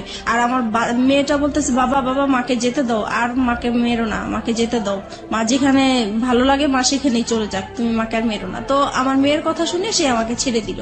তারপরে আমার মোবাইল, আমার পার্স দিল, আমি চলে আসলাম। চলে আসছি, এই ফাঁকে সে কি করেছে, এই যে 2টা দিন সে যে বাইরে ছিল, সেই 2টা দিন হচ্ছে যে আমি যেই বাসায় ছিলাম সেই বাসায় এসে সে সবকিছু দেখিয়েছে। আমার বাচ্চা আছে, আমার বিয়ে হয়েছে তার সাথে, সবকিছু তাদেরকে দেখিয়ে বলছে যে সে এখন পরকীয়া করে এই লোকটার সাথে এখন থাকতেছে, আপনারা যদি আমাকে হেল্প করেন তাহলে আমি তাদেরকে একসাথে ধরতে চাই। তো আমার যে বাসায় আমি ভাড়া নিয়েছি সেই বাড়িওয়ালার ওই এলাকার কিছু বকাটে ছেলেদেরকে হাতে করেছে। তারপরে হচ্ছে আমি বলতেছে যে ও যখনই আপনার বাসায় আসবে সাথে সাথে আমাকে ফোন দিবেন, আমি চলে আসব। পরে আমি তো বাসায় যাওয়ার পরে সাথে সাথে রাসেলকে ফোন দিলাম যে তাহলে তুমি আসো বিকালে, এসে আমাকে ডিভোর্সের টাকাটা দাও, আমি ওকে ডিভোর্স দিব। তো ও পরে বিকালবেলা আসছে। এই সময় আমার বাড়িওয়ালা কি করছে, আমার হাজবেন্ডকে ফোন দিয়ে দিছে। পরে আমার হাজবেন্ড তো 2 বাচ্চাকে নিয়ে ক্যামেরা নিয়ে চলে আসছে, আমাদের ছবি তুলবে, পেপারে দিবে, এই সেই। তারপরে এই লোকজন আসলো হুড় হুড় করে আমার বাসায় আসলো। আমি তো পুরো ভয় পেয়ে গেছি। আমি তো তাকে দেখে অবাক যে সে কিভাবে আমার বাসা চিনলো, কিভাবে আসলো। পরে আমাদের 2 জনের মোবাইল ছিল, মোবাইলটা সে হাতে করে নিয়ে গেল, মোবাইল দিল না। তারপরে রাসেলকে সে মারধর করলো। তারপরে বাড়িওয়ালা ছিল, বাড়িওয়ালারা মারধর করলো রাসেলকে, দেন আমাকেও মারধর করলো। পরে আমার মেয়েটা কান্নাকাটি শুরু করলো যে না, আমার মাকে মেরো না, আমার মাকে মেরো না। পরে আমাকে মারা বন্ধ করছে। রাসেল কি বলছিল এই মুহূর্তে? পরে রাসেলকে জিজ্ঞেস করতেছে তুমি কি একে ভালোবাসো? পরে রাসেল সেই মুহূর্তে বলতেছে হ্যাঁ আমি ওকে ভালোবাসি। তো বলতেছে যে তুমি জানো না যে ওর হাজবেন্ড আছে, বাচ্চা আছে? পরে রাসেল বললো যে না, আমি তো জানি না তার হাজবেন্ড আছে, বাচ্চা আছে, আমি জানি না। এটা কেমন করে হয়? তুমি তার সাথে হাজবেন্ডের মতো ছিলা, তুমি তার দেখেও তো মানুষ বুঝতে পারে যে তার বিয়ে হয়েছে কিনা, বাচ্চা হয়েছে কিনা। পরে বললো যে হ্যাঁ আমি দেখেছি। তখন বলে এই তো তুমি 2 রকম কথা বলতেছো। পরে বলছে যে যাই হোক হয়েছে, আমি এখন ভালোবাসছি, এখন তুমি কি করতে চাও? পরে বলতেছে যে আমি কিছুই করতে চাই না। এখন ওই আমাদের বাড়িওয়ালার লোকেরা বলতেছে তাইলে তোমার সাথে ওর কি বিয়ে হয়েছে? এখন আমি বলতেছি হ্যাঁ আমাদের বিয়ে হয়েছে। কাদের বিয়ে হয়েছে? আপনার এবং রাসেলের? কারণ আমি এখান থেকে বাঁচার জন্য বলতে চেয়েছি। আপনি বললেন যে রাসেলের সাথে আপনার বিয়ে হয়ে গেছে, মানে আপনার এক একজন এক এক রকমের কথা বলতেছেন, দিকবিদিক হারা যাকে বলে। তারপর মানে ওই মুহূর্তে কি বলবো, কি বললে বাঁচতে পারবো এটা আসলে বুঝতে পারছি। এবং সবকিছু হচ্ছে আপনার ছেলে মেয়েদের সামনে। জি। আপনার মেয়ের বয়স কত তখন? তখন আমার মেয়ের বয়স 9 বছর। কোন ক্লাসে পড়ে? তখন সে কেজি 1 এ পড়ে। ও তো মোটামুটি বোঝে তাহলে কি হচ্ছে। এবং আপনার ছেলে? আমার ছেলে তখন 2.5 বছরের। তারপরে হচ্ছে রাসেলকে জিজ্ঞেস করতেছে তোমরা কি বিয়ে করেছো? পরে আমি বলছি যে হ্যাঁ আমরা বিয়ে করেছি। তো বলছে বিয়ে করেছো তো কাগজপত্র দেখাও। তো বলছে কাগজপত্র তার সাথে নিয়ে ঘুরি না, কাগজপত্র অন্য জায়গায় আছে, আমরা পরে দেখাতে পারবো। পরে বলতেছে না এখনই দেখাইতে হবে। তো বলছে এখন তো দেখানো সম্ভব না। পরে বললো যে তুমি তোমার হাজবেন্ডকে ডিভোর্স দিছো? আমি বলছি না ডিভোর্স দেইনি। বলে তাহলে এটা কেমন বিয়ে? ডিভোর্স দাও নাই, বিয়ে এটা তো বিয়ে হয়নি আসলে। পরে যাই হোক এইভাবে মানে তর্ক বিতর্ক হতেই থাকে। পরে আমার হাজবেন্ড আবার এই দিক দিয়ে কি করেছে, আমার বোন আমার মাকে ফোন দিয়ে জানিয়েছে যে আপনার মেয়ে অ্যাক্সিডেন্ট করেছে, সে মারাই গেছে, এই কথা বলেছে। না তো আমার মা বোন তো আসবে না, এরকম ঝামেলার মধ্যে কখনোই আসবে না। তো এরা তো মারা গেছে শুনে মানে তারাও খুব অস্থির হয়েছিল। তারপরে তারা আসছে, এসে দেখে তো এই কাহিনী। পরে তো আমার বোন ওখানে সবার সামনে বোনের জামাই অপমান করলো যে তুমি এই টাইপের হতে পারবা, আমার বড় বোন হয়ে এরকম একটা কাজ করলা, কখনোই ভাবতে পারি নাই। তারপরে আমার বোনের জামাই যেটা মানে বুদ্ধি করলো যে এখন এখান থেকে বাঁচাতে হবে, এখন কিভাবে বাঁচানো যায়। তো বলছে যে এখন আমরা বিচার করব, হয় দুইজনকে পুলিশে দিব আর নয়তো বিয়ে দিয়ে দিব। এখন রাসেল বলতেছে না আমি ওকে বিয়ে করব না। পরে বলতেছে কেন বিয়ে করবেন না? আপনার ভালোবাসছেন, এতদিন ছিলেন, কেন বিয়ে করবেন না? পরে আমি ওকে বললাম যে কি ব্যাপার তুমি এইগুলো বলছো কেন? পরে ও আমাকে একপাশে আড়ালে ডেকে বলতেছে দেখো আমার এখান থেকে বাঁচতে হবে, এখান থেকে আমি যদি বাঁচতে পারি তুমিও বাঁচবা, এখানে আমাকে তুমি হেল্প করো, আমাকে যাওয়ার জন্য তুমি হেল্প করো। তারপরে আমি ওর কথা আবারও বিশ্বাস করলাম। তারপরে আমি পরে বলতেছি না আমরা বিয়ে করব না। এখন পরে বলতেছি তাহলে আপনি কি করতে চান? আপনি কি আপনার হাজবেন্ডের কাছে ফিরে যেতে চান? আমি বলছি না আমি ওকে বিয়েও করবো না, আমি হাজবেন্ডের কাছে ফিরে যাব না। বলে তাহলে কোথায় যাবেন? পরে বলছি কোথায় যাবো সেটা আমার ব্যাপার। যাই হোক এইভাবে পরে আমার ছোট বোনের জামাই বলতেছে আচ্ছা আপনারা ওকে কি করবেন করেন, আমি আমার বোনকে নিয়ে যাই, যেহেতু আমি গার্ডিয়ান না, তার মা আছে, তার মা অসুস্থ হয়ে গেছে আসতে পারছে না, আমরা যাই বিচার করি না কেন আমরা বিচার করব। এইভাবে পরে রাসেলকে নাকি ওরা আড়াল করে, রাসেলকে আবার একটা রুমে ওরা লক করে রাখছে। তারপর কিছুক্ষণ পরে রাসেলকে বলতেছে তোমার অ্যাড্রেস লিখো, তোমার ফোন নাম্বার লিখো, তোমার মা বাবাকে ডাক দাও, তারা আসুক, তারপরে তারা ছুটাই নিয়ে যাক। এখন রাসেলকে অ্যাড্রেস লিখতে বলছে, রাসেল অ্যাড্রেস লিখছে। তো এখন ওরা আবার চালাকি করে বলতেছে কি যে অ্যাড্রেস একবার লিখছে ওকে আরেকবার লিখতে দেন, মানে পরের বারও কি ঠিক লিখে কিনা বা ভুল লিখে কিনা এটার জন্য পরের বারও দেখে যে একই রকম অ্যাড্রেস লিখছে। যাই হোক তারপরে রাসেলকে একটা রুমে লক করে রাখছে। ওই আমাদের বাড়িওয়ালাটা কি করছে, ওই রুমটাতে যে রাসেলের সাথে কি যেন ফিস করে কথা বলার পরে রাসেলকে ছেড়ে দিল। পরে মানে বাড়িওয়ালাটা এসে বলতেছে যে না আসলে ছেলের কোনো দোষ নাই, ছেলে খুব ভালোই ছিল, ছেলেকে ছেড়ে দেন। পরে রাসেলকে ছেড়ে দিল। ছেড়ে দেওয়ার পরে আস্তে আস্তে পরে বাড়িওয়ালা আমার মাথায় আবার হাত টাত বুলিয়ে বলতেছে যাও মা তুমি চলে যাও, এইভাবে তুমি বাচ্চাদেরকে ছেড়ে আসছো, তোমার লাইফ তো চলেই গেছে, এখন বাচ্চাদের জীবন, বাচ্চাদের দিকে তাকিয়ে হলেও তুমি এরকম স্বামীর সংসার করতেই হবে তোমার। পরে যাই হোক আমার বোনের জামাই আমাকে নিয়ে আসলো, বাচ্চা দুইটা ওর বাবার সাথে চলে গেল, আর রাসেল তো আগেই বের হয়ে গেল। তারপরে আমি আমার মার বাসায় চলে আসলাম। এখন মার বাসায় আসার পরে আমি রাসেলকে ফোন দিলাম, পরপরই আমি রাসেলকে ফোন দিলাম যে দেখো তুমি এরকম কেন করলা, ওখানে তুমি আমাকে চিনোই না, এই না সেই না। তখন সে মানে খুব রাগী হয়ে আমাকে বলতেছে যে দেখো আমি তোমার সাথে এতদিন সম্পর্ক করছি, আমি তোমাকে সত্যিই ভালোবাসছিলাম, কিন্তু তোমার জন্য আমি এত বড় অপমান হবো আমি কখনোই কল্পনা করতে পারি নাই। আজ পর্যন্ত আমার মা আমাকে তুই করেও বলে নাই, মারবে তো দূরের কথা, সেইখানে আমি তোমার জন্য রাস্তার মানুষের কাছে মার খেয়েছি, বকা খেয়েছি, আমি আর তোমার সাথে কোনো রকমই সম্পর্ক করব না, তুমি তোমার মতো চলো, আমি আমার মতো চলি। তো আমি বলছি দেখো এখন তোমার জন্য আমি রাস্তায় বের হয়েছি, আজকে আমার ঘর ছাড়লাম, সন্তান ছাড়লাম, তাহলে এখন আমি কোথায় যাব? বলতেছি তুমি কোথায় যাবা, কি করবে, একান্তই তোমার ব্যাপার, আমি আর তোমার সাথে নাই। আপনি এগেইন এই সেন্টেন্সটা রিপিট করেন, আপনি কি বললেন? তোমার জন্য? বলতেছি তোমার জন্য আমি ঘর ছাড়লাম, সংসার ছাড়লাম, সন্তানদেরকে ছেড়ে তোমার আশায় আমি রাস্তায় বের হলাম, এখন তুমি বলতেছো যে তুমি আমাকে চিনো না, আমার দায়িত্ব নিবা না, তাহলে আমি এখন কোথায় যাব? আমরা এই সেন্টেন্সটা এখানে দুইবার বলেছি প্রিয় শ্রোতা। This is a very important sentence of this কি বলা যেতে পারে, রিভিল অফ ট্রুথ। আমরা ফিরে যেতে চাই আপনার কাছে, আবারও বলুন। হ্যাঁ তারপরে সে বলতেছে না আমার পক্ষে আর তোমাকে নিয়ে এগিয়ে যাওয়াটা সম্ভব না। তো বলছি যে দেখো যাই কিছু হয়েছে না কেন এটা সব মানুষ করেছে, আমার কাছ থেকে তো তুমি কোনো খারাপ আচরণ পাওনি এই পর্যন্ত। বলছেন না পাইনি। আমাকে তাহলে তুমি কেন এরকম করতেছো আমাকে? বলে আমি এত কিছু জানি না, আমি এই কথাটাই শুধু বলবো তোমাকে যে তোমার সাথে আমার আজীবন একটা সম্পর্ক থাকবে, আজীবন কথা হবে, কিন্তু কোনোদিন দেখা হবে না। তোমার কোনো যদি বিপদ হয়, তোমার টাকা পয়সা লাগে, আমি তোমাকে সেই দিকে হেল্প করব, কিন্তু তোমার সাথে আর এখন পর্যন্ত আমি আর কোনো সম্পর্ক রাখতে চাই না, ভালোবাসার কোনো সম্পর্ক রাখতে চাই না, একটা ফ্রেন্ডশিপ হিসাবে যতটুকু করার আমি করব। তারপরে যাই হোক, সেই ফোনটা রেখে দিল, আমি আর তাকে ফোন টোন দেই নাই। আমার মন খুব খারাপ। এইদিকে মা আমাকে প্রচুর গালাগালি করতেছে, আমার ছোট বোন আমাকে গালাগালি করতেছে, আমার খুবই খারাপ লাগতেছে। শুধু মনে হচ্ছে যে আমার এখন মরে যাওয়াই উচিত, এছাড়া আর কিছু করা উচিত না। কিন্তু কি আর করবো বুঝতেছি না। একদিন পরে আমি তাকে আবার ফোন দেই, রাসেলকে ফোন দেই, খুব কান্নাকাটি করে আমি তাকে বলতেছি, দেখো যেভাবেই হোক তুমি আমাকে ভুল বুঝো না, তুমি এখন আমি কি করবো, আমি তোমাকে ছাড়া বাঁচবো না, তোমাকে এত ভালোবেসে ফেলছি, আমি তোমাকে ভুলতেও পারছি না, ভোলা সম্ভব না, আমি এখন কি করব, তুমি একটা উপায় আমাকে দাও, তুমি যেভাবেই হোক তুমি একটা কিছু করো। আর বলতেছে না, আমি আর কোনো মতেই তোমার সাথে সম্পর্ক কন্টিনিউ করতে চাই না। অনেক বুঝিয়েছি, সে কোনোভাবেই কিছু করবে না। যাই হোক, আমি পরে কি করব, বাসায় এইভাবে আসি। মা আমাকে বলতেছে যে তুমি এখন আমার ঘর থেকে বের হয়ে যাও, তোমার মতো মেয়ে আমার দরকার নাই। যেখানে আমাদের এই এলাকার মধ্যে কোনোদিন কেউ একটা খারাপ কথা বলতে পারে নাই, আজকে তোমার জন্য এলাকা তোমার হাজবেন্ড যখন আইসা বলছে যে তুমি মারা গেছো, আমি রাস্তায় ছিলাম, সেই রাস্তার মধ্যে আমি অজ্ঞান হয়ে পড়ে গেছি, সেখানে মানুষজন জিজ্ঞেস করছে কেন এরকম হয়েছে, সবাই জেনে গেছে। এখন আমি এই মুখ আমি কিভাবে দেখাবো, তোমার জন্য আজকে আমি এত অপমান হলাম, আমি তোমার মতো মেয়ে আমার দরকার নেই, এরকম বললো। পরে এখন আমি ভাবছি কি মার রাগ উঠেছে, হয়তো বা রাগ কমে গেলে পরে ঠিক হয়ে যাবে, কিন্তু না, একদিন দুদিন হয়ে গেল, সে আমার সাথে কোনো কথাও বলে না, আমি খেয়েছি কিনা সেটাও জিজ্ঞেস করে না। পরে আমার কাছে খুবই খারাপ লাগলো। পরের দিন সকালবেলা সে কি করলো, আমার যত জিনিসপত্র আছে সবই সে ঘর থেকে বের করে দিল। এখন আমাকেও বলতেছে যে এখন বের হয়ে যাওয়ার জন্য। পরে শেষ মুহূর্তে আমি আবার রাসেলকে ফোন দিলাম যে দেখো, আমি তো মার বাসায় আশ্রয় নিলাম, এখন মাও আমাকে বের করে দিচ্ছে, এখন আমি কি করবো? বলে তুমি কি করবে এটা তোমার ব্যাপার, তুমি আজকের পর থেকে আমাকে আর ফোন দিবা না। তারপরে এইভাবে এখন আমি কি করব, পরে শেষ পর্যন্ত আমি আমার হাজবেন্ডকে ফোন দিলাম। এখন চিন্তা করলাম যে আমার তো আর কোথাও যাওয়ার জায়গা নাই, এখন আমার সেইখানে ছাড়া আর কোথাও যাওয়ার জায়গা নাই, কি করব এখন? পরে ওকে ফোন দিলাম, ও বলতেছে যে তুমি এখন কি করতে চাও? এখন বলছি যে আমি আপনার সংসারে ফিরে যেতে চাই। বলছে যে ঠিক আছে, তাহলে আসো, তোমার জন্য তো আমার রাস্তা সবসময় খোলা।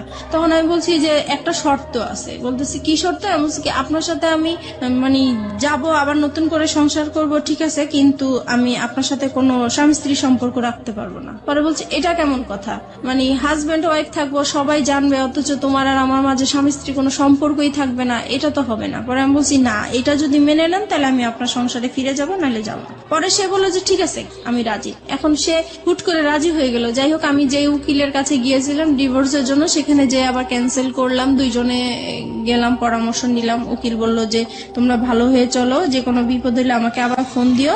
এত কিছুর পরও আপনার হাজবেন্ড আপনাকে মানলো, মেনে নিল। এবং এই মেনে নেওয়াটাকে আপনি ওই মুহূর্তে কি হিসেবে দেখেছেন? ওই মুহূর্তে দেখেছি যে না, আসলে সেই ভালো, আমি যত অন্যায় করেছি কিন্তু সে তো আমাকে মেনে এবং নিয়েছে। আপনি এমন একটা কন্ডিশন তাকে দিলেন যেটা কোনো হাজবেন্ডই কখনোই মানবে না। আপনি সেই কন্ডিশনও সে মেনে নিল এত কিছুর পরে। জি। তারপরে গেলাম। তারপরে যাওয়ার পর থেকে এখন যেটা হয়েছে, যে আগে আমি যত তার কাছ থেকে অবহেলা, অত্যাচার, টর্চারিং যা পেয়েছি, এখন দ্বিগুণ সে বেড়ে গেল। এখন সে কথায় কথায় আমাকে বলে, এতদিন তো তুই বেটা নিয়েছিলি, এখন কেন এই সেই, মানে বিভিন্ন টাইপের খারাপ ভাষায় গালাগালি করে। তারপরে খুব মারধর, আবারও সেই রকম মারধর। আমার মেয়েটা তখন তো বড় হয়ে গেছে, আমি আমার বাচ্চাদেরকে নিয়ে আলাদা ঘুমাই, সে আলাদা রুমে ঘুমায়। তো সেই মুহূর্তে আমার বাচ্চাদের সামনে এসে সে আমাকে খুব জোর জবরদস্ত করে, সে আমাকে খুব মারধর করে। আবারও সেই আগের মতন মারামারি। রুম কয়টা ছিল আপনাদের? একটাই রুম? না, আমাদের রুম ছিল 4টা। বাসা যে বাসায় ভাড়া থাকতেন সে বাসায় 4টা রুম? আপনাদের পার্সোনাল রুম কয়টা টোটাল? আমাদের পার্সোনাল রুম তো একটাই, মানে ওই রুমের মধ্যেই বাচ্চা কাচ্চা এবং আপনারা থাকতেন? না, আমি আমার বাচ্চাদেরকে নিয়ে থাকতাম আর ও আলাদা রুমে থাকতো। তার মানে 2টো রুম ছিল আপনাদের? জি। তাহলে এই যে এই কাজগুলো যখন হয় বা এরকম যখন, তখন বাচ্চা কাচ্চাদের সামনে মারধর কেন করবে, বা বাচ্চা কাচ্চাদের সামনেই কেন এই ডিমান্ড গুলো আসবে? সে মানে আমাকে বলতো তার রুমে যাওয়ার জন্য, আমি যেতাম না, তাই তখন আপনার রুমে চলে আসতো? আমার রুমে চলে আসতো। তারপরে যেটা হয়েছে, মানে এরকম জোর করতো। একটা সময় আমার বাচ্চারা জাগনা থাকতো, তারপরেও সে জোর জবরদস্ত করতো। আমি তাকে এত বলতাম যে দেখেন আমার বাচ্চাগুলো আছে, ওরা তো বুঝতেছে, কেন আপনি ওদের সামনে এরকম করতেছেন? বলতেছে তুই তো খারাপ হয়ে গেছিস, তুই যে খারাপ এটা ওরা জানার দরকার আছে, ওদের বোঝার দরকার আছে, সেই জন্য এরকম করি। তারপরে থেকে কি হতো, আমি রাতে আর ঘুমাতাম না, আমি সারা রাত জেগে থাকতাম। আমার সারাক্ষণ ভয় করতো যে সে কখন আসে, কখন মারধর করে, তাই ঘুমাতাম না। এক সময় সে আমার বাড়ি বালিশ, আমার কাঁথা এগুলো নিয়ে যেত যেন আমি ঘুমাতে না পারতাম।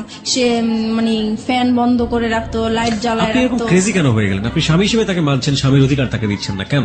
কারণ দিচ্ছি না, আমার শুধুই এটা মনে হচ্ছে যে তার জন্যই আমি আমার রাসেলকে হারালাম। সেই মুহূর্তে রাসেলকে মানে ভুলতে পারছি না। রাসেলের জন্য আমার খুব কষ্ট হচ্ছে। যেখানে প্রত্যেক দিন আমি রাসেলের সাথে দেখা হয়, একদিন দেখা না হলে আমার খুব কষ্ট হয়। সেই মুহূর্তে তার সাথে আমার কথা হচ্ছে না, দেখা হচ্ছে না, আর সে মানে রাসেল আমার সাথে এরকম বিহেভ করলো একমাত্র তার জন্যই। এটা মনে হয়েছিল আমার তখন সেই মুহূর্তে।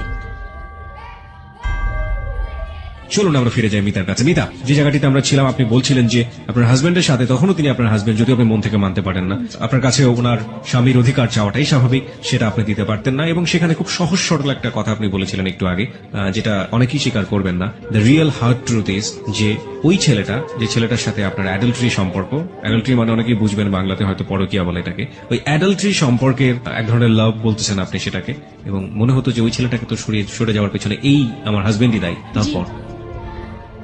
তারপর হচ্ছে এরকম জোরাজোরি করতে থাকে। একদিন আমি বলেছিলাম যে আসলে আমার মনটা তো খুব খারাপ, আমার শারীরিক অবস্থা খারাপ, মানসিক অবস্থা খারাপ, এর জন্য হচ্ছে না, আমি একটু সুস্থ হয়ে নেই। তো বলতেছে তো কি করা উচিত? তো আমি বলতেছি তাহলে আমার একটু ডাক্তারের কাছে যাওয়া উচিত, মানসিক ডাক্তারের কাছে যাওয়া উচিত।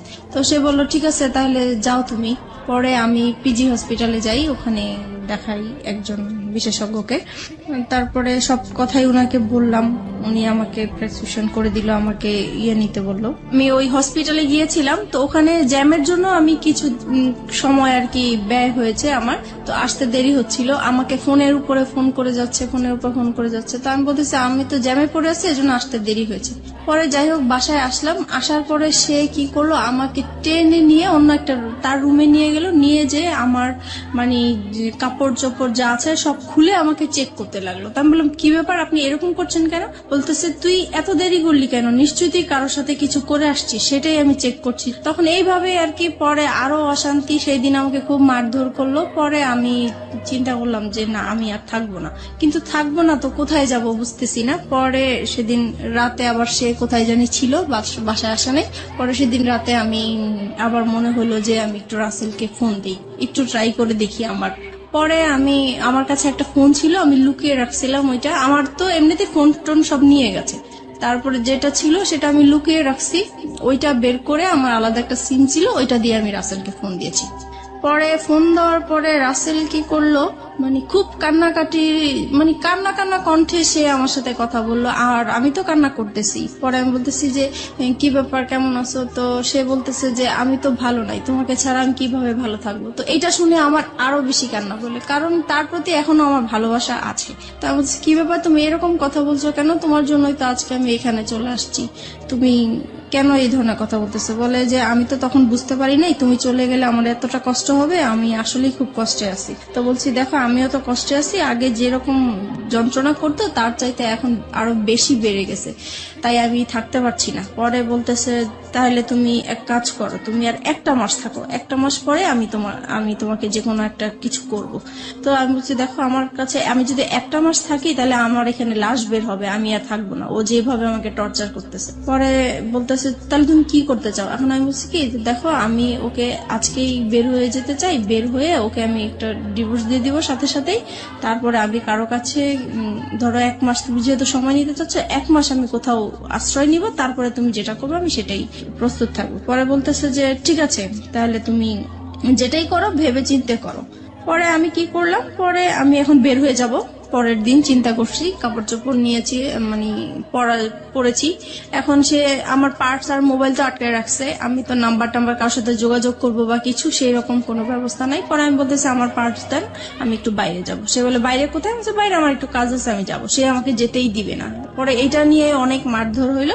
তারপরে বিকাল দিকে বলতেছে কি যে আচ্ছা ঠিক আছে আপনার পার্স আপনার মোবাইল আমি সবই দিব, কিন্তু এখানে হচ্ছে আমার কথা শুনতে হবে। আমি কি যে কালকে আমরা আমার মেয়েটা যখন বাইরে যেতে চাচ্ছে তাহলে কালকে আমরা ঘুরতে যাই, তারপরে আপনি যা বলবেন তাই আমি শুনবো। তা বলছে ঠিক আছে তাহলে আমার মোবাইল আমার পার্টস আমার কাছে দিয়ে দিতে হবে। বলছে ঠিক আছে দিয়ে দিব। পরে আমি এই সেদিন শুক্রবার ছিল, স্কুল বন্ধ ছিল, তো সেই ফাঁকে আমরা ঘুরতে বের হয়েছি। আর আমার উদ্দেশ্য ছিল যে আমি কোন রকম ঘর থেকে বের হতে পারলেই হয়েছে, এই পরে আমি ওদের সাথে এর জন্য রাজি হয়েছি যাওয়ার জন্য। পরে আমি যখন বাইরে বের হলাম, বের হওয়ার পরে কিছু দূর আসার পরে আমি বলতেছি আপনারা আপনাদের মতো যান, আমি আমার মতো যাই। সে তো এই খেপে গেছে, কি ব্যাপার, মানে কি বলতে চাচ্ছ? আমি বলছি আমি আর আপনাদের সাথে যাব না। কোথায় যাবো? আমি আমার মতো যাব। কোথায় যাবো? আমি যেখানেই যাই, আমি আপনার সাথে আর যাবো না, আপনার সাথে থাকবো না। এই বলার পরে সে রাস্তা, তো তখন জুমাবার ছিল, শুক্রবার, সবাই নামাজ পড়ে আসতেছে। এই সময় আমাকে রাস্তার মধ্যে অনেক মারধর করলো। আর রাস্তার মানুষ নামাজ পড়তেছে, পড়ে যাচ্ছে, সবাইকে আমি মানে এত কান্নাকাটি করে বললাম যে আমাকে একটু হেল্প করেন, কেউ আমার দিকে মানে সাহায্যের হাত বাড়িয়ে দিল না। সবাই শুধু বললো যে আপনারা স্বামী স্ত্রী ঝগড়া করছেন, বাসায় যে করেন, এটা বাহিরে নিয়ে আসেন না, মানুষ খারাপ বলছে। কিন্তু আমি যে বাসায় কতটা অত্যাচার হচ্ছি সেটা তো মানুষ বুঝতেছে না। আমি বলার চেষ্টা করতেছি, কেউ আমাকে মানে হেল্প করতে চাচ্ছে না। যাই হোক, তারপরে পরে আমি বললাম যে ঠিক আছে, আমি আসলে যাচ্ছি আমার অ্যাডভোকেটের কাছে, আমাকে যেতে দেন। পরে সে বলল যে ঠিক আছে আমিও যাবো। আমি তো চলেন যাই। পরে রাজি হলো, পরে রিক্সা নিল, আমরা রিক্সার মধ্যে উঠলাম। পরে রাস্তায় যে সার্জন থাকে, আমি হঠাৎ করে সার্জনকে দেখে রিক্সা থেকে নেমে গেলাম। পরে আমি সার্জনকে বললাম যে আপনি আমাকে একটু হেল্প করতে পারেন? তো বললো কি বিষয়? অবশ্যই আমার হাজবেন্ড ওয়াইফের একটু ঝগড়া চলছে, আমি আসলে ওর সংসার করতে চাচ্ছি না, কিন্তু আমাকে ঘর থেকে বের হতে দিচ্ছে না, আমাকে ডিভোর্সও দিতে দিচ্ছে না। পরে বলছে যে এটা তো আসলে ফ্যামিলি সমস্যা, এটা তো আমরা কিছু করতে পারি না। আমি বলছি না, আমি আসলে ওর সাথে কোনো মতেই যাব না, আপনি যে কোনো আমাকে একটা হেল্প করেন। পরে ওনারা সেটা হচ্ছে রামপুরা থানার এরিয়াতে, তখন সে থানায় ফোন দিয়েছে। পরে থানা থেকে গাড়ি আসছে, পরে আমাকে নিয়ে গেছে থানায়। পরে থানায় যাওয়ার পরে আমার বাচ্চারাও আমার সাথে ছিল। যখন থানায় গিয়েছি তখন ওই পুলিশরা জিজ্ঞেস করতেছে কি ব্যাপার, আপনার সমস্যা কি? তারপর আমি সবকিছু খুলে বললাম। এখানে একটা জিনিস আমি মিস করে গেছি, যেদিন বৃহস্পতিবার দিন রাতে সে যখন আমার সাথে মানে রাতে এসছিল জন্য, তখন আর কি আমি দেখে সে পরে আমার রুম থেকে চলে গেছে। চলে যাওয়ার কিছুক্ষণ পরে যখন আমি ঘুমায় পড়ছি, তখন সে কি করছে, ওই যে মশলা বাটে পাটা পুতা যেটা বলা হয়, সেই ওইটা নিয়ে আসছে, আমার মাথায় বাড়ি দিয়ে আমাকে মেরে ফেলবে। পুতা দিয়ে মেরে ফেলতে চাইছিল, সেটা আমার মেয়ের জন্য আমি বেঁচে গেছি। তারপরে শুক্রবারে আমি ডিসাইড করলাম যে এখানে আর আমি থাকবো না, যেহেতু আমার জীবনের ঝুঁকি হয়ে যাচ্ছে। তারপর সেই ঘটনাগুলোই আমি থানাতে বললাম। তারপরে উনারা বলল যে আমরা শিওর আপনারা আর 1 মাস 2 মাস পরে আবার মিলে যাবেন। আমি এরকম কেস অনেক দেখেছি, কিন্তু আপনারা উনার নামে মামলা করা বা জিডি করা এটা ঠিক হবে না, আপনারা মিলে যান। ওনারা অনেক বোঝাচ্ছে আমাকে মিলে যাওয়ার জন্য, কিন্তু জায়গা থেকে এটা পারফেক্ট। হ্যাঁ, তারপরে উনারা জিডি লিখবেও না, বলতেছেন না আমরা লিখবো না। পরে যাই হোক অনেক কিছু বললাম আমি, তারপরে লিখলো, জিডিটা লিখলো। লেখার পরে পরে আমাকে বলতেছে যে আপনি এখন কোথায় যাবেন? আমি এখন আমার একটা দুঃসম্পর্কে বোন আছে, ওনার বাড়িতে যাব, ওখান থেকে যেয়ে আমি তাকে ডিভোর্স দিব। বলছি যে ঠিক আছে, আপনি যখন থাকবেন না তাহলে তো আর জোর করার কিছু নেই, আপনি চলে যান। আমি বলছি যে দেখেন, আমি এখন যদি চলে যাই, সে আমার পিছে পিছে যাবে, রাস্তায় একটা সিন ক্রিয়েট করবে, আপনারা আমি যাওয়া পর্যন্ত ওনাকে আটকে রাখেন। তো বলছে ঠিক আছে আমরা করতেছি। পরে ওকে আটকে রাখছে, আমি চলে আসছি আমার একটা দুঃসম্পর্কের বোনের বাসায় চলে আসছি। আসার পরে ওদের কাছ থেকে 2-3 দিন মানে শুক্রবার শনিবার হচ্ছে মানে সরকারি অফিস বন্ধ থাকে, আদালত বন্ধ থাকে, তাই আমি ওকে ডিভোর্স দিতে পারি নাই। রবিবারে আমি ওকে ডিভোর্স দিয়ে দিয়েছি। ওকে। তারপর ডিভোর্স দেওয়ার পরে আমি পরে রাসেলকে জানিয়েছি যে দেখো আমি ওকে ডিভোর্স দিয়েছি, আমি চলে আসছি। পরে বলছে ঠিক আছে, তাহলে তুমি এখন কি করতে চাও? তুমি যদি এখন ঢাকায় থাকো তাহলে তো তোমাকে ধরে নিয়ে আবার, আর ডিভোর্সের বিষয়টা আমাকে উকিল বলেছে যে 3 মাসের মধ্যে যদি আপনাদের আবার মিল হয়ে যায় তাহলে এই ডিভোর্সটা ক্যান্সেল হয়ে যাবে, আর 3 মাসের পরে যদি কিছু হয় তাহলে ডিভোর্সটা সম্পূর্ণ হবে। তাই এখন চিন্তা করতেছি যে 3 মাস আমাকে অন্তত ওর কাছ থেকে দূরে থাকতে হবে, কি করা যায় এখন। পরে আমি রাসেলকে বললাম যে দেখো আমি তো আমার এরকম আপন মার সাথে একবার দেখা করেছিলাম, সে বলেছে যে কোনো সময় যদি আমার কাছে আসতে চাও, তুমি একটা অ্যাড্রেস দিয়েছিল, সেই অ্যাড্রেসটা আমার মনে আছে, আমি কি ওইখানে যাবো? তো বলছে ঠিক আছে যাও, আর তোমার মার সাথেও দেখা করে আসো, ভালোই হবে বিষয়টা। তো আমার মার বাড়ি আর দাদা বাড়ি কাছাকাছি ছিল, কিন্তু দাদা বাড়ি আমি যাই নাই, কারণ হচ্ছে যে আমার প্রত্যেকটা কাগজপত্রের মধ্যে আমার দাদা বাড়ির অ্যাড্রেস ছিল। সে ভালো, আমার হাজবেন্ড ভালো করেই জানে যে ওই অ্যাড্রেসটা। আমার চিন্তা ছিল ওখানে গেলে আমাকে খুঁজে বের করে ফেলবে, এরকম কিছু মনে হয়েছিল আমার কাছে, সেজন্য আমি আমার দাদা বাড়ি যাইনি, আমার নানা বাড়িটা খুঁজে বের করছি। খুঁজে বের করার পরে গিয়েছি ওখানে, সবাই আমাকে প্রায় অনেক বছর পরে আমাকে দেখেছে, সবাই ছোট দেখেছে, কেউ চিনতেও পারে নাই। যাই হোক পরিচয় দেওয়ার পরে সবাই খুব কান্নাকাটি করলো, এত বছর পরে তোমাকে দেখলাম, আমরা আশাও করি নাই। ওখানে ছিলাম, ভালোই ছিলাম কিছুদিন। হঠাৎ করে সে আমাকে মানে কিভাবে জানি জানতে পারলো আমি ওখানে আছি। তারপরে সে আমার নানা বাড়িতে আমাকে খুঁজতে গেল। পরে মানে আপনার হাজবেন্ডের নাম কি ছিল? আমার হাজবেন্ডের নাম জামান ছিল। জামান, মানে জামানই খোঁজটা পেল, রাইট? ওকে, তারপরে সে আমার মামা বাড়ি গেল, যাওয়ার পরে ওখানে যে আর গ্রাম সাইডটা হচ্ছে এরকম যে মেয়েরা স্বামী ছেড়ে অন্য কোথাও চলে যাবে, এটা খুবই একটা খারাপ চোখে দেখে এবং বাতাসের আগে কথা ছড়ায়। জি, right. So we know the situation. Ultimately কি হলো? আলটিমেটলি সে ওখানে যে আমার মামাকে বলল যে আমি অন্য একটা ছেলে হাত ধরে চলে আসছি, এই সেই পুরো ডিটেল কাহিনী যেটা বললো, দ্য রিয়েল স্টোরিটাই বলেছে সে ওখানে। তার ফরে গিয়েছে ব্যাপারটা, কারণ পৃথিবীর কেউ এটা বিলিভ করবে না, এবং মেয়েটার যে আসলে কোনো কারণ থাকতে পারে ওখানে যাওয়ার, সেটাও সে কেউ মানতে চাইবে না, যেমন ভাবে মানতে চাচ্ছে না ফেসবুকের অসংখ্য শ্রোতা। ওই তো গ্রামের সবাই আর কি আমাকে খারাপই বলছে। তারপরে আমার মামা শুধু একটাই বললো যে দেখো, তুমি যদি কোনো না কোনো ভাবে অশান্তি যদি নাই করে থাকো, তাহলে সে এত বছর পরে 2টা বাচ্চা ফেলে কেন বের হবে? বুঝলাম তার অপরাধ আছে। আচ্ছা যাই হোক, তুমি যদি তোমার মা বাবাকে এখানে আমাদের কাছে নিয়ে আসতে পারো আর আমাদের কাছে সরি বলবা, আর এরকম কখনোই এরকম কিছু হবে না, যদি বলো তাহলে আমি তোমার কাছে উঠাই দিব। The big point and the question is, শান্তির জন্য সে রাসেলের হাত ধরেছে। শান্তি কি সে শেষ পর্যন্ত পেয়েছে? আমরা অনুষ্ঠানের শেষের দিকে চলে আসছি ধীরে ধীরে। ওকে ফাইন, আমি রাসেলের প্রসঙ্গে স্ট্রিক্ট থাকতে চাই। রাসেলকে আপনি তো ডিভোর্স দিয়ে দিলেন, তারপরে কি আপনি বললেন যে এবার আমাদের বিয়ে করা উচিত? রাসেলকে হ্যাঁ বলেছি, তো সে তখন বলেছে সে কি বলে? তখন বলেছে যে 3 মাস পার না হলে তো করতে পারবে না। ফাইন, 3 মাস পরে কি হলো? তারপরে হচ্ছে পরে বলতেছি দেখো আমার তো কিছু সমস্যা আছে, লোন আছে, এখন আমি লোনগুলা শোধ করতে হবে, তাছাড়া ফ্যামিলিতে এখন আমি খুব বিপর্যয় অবস্থায় আছি, এখন আমি বিয়েটা করতে পারবো না, আরো কিছু পরে করব তোমাকে। সেটা কতদিন পরে? সেটা বলতেছে সেটা 6 মাস হতে পারে, 1 বছর হতে পারে।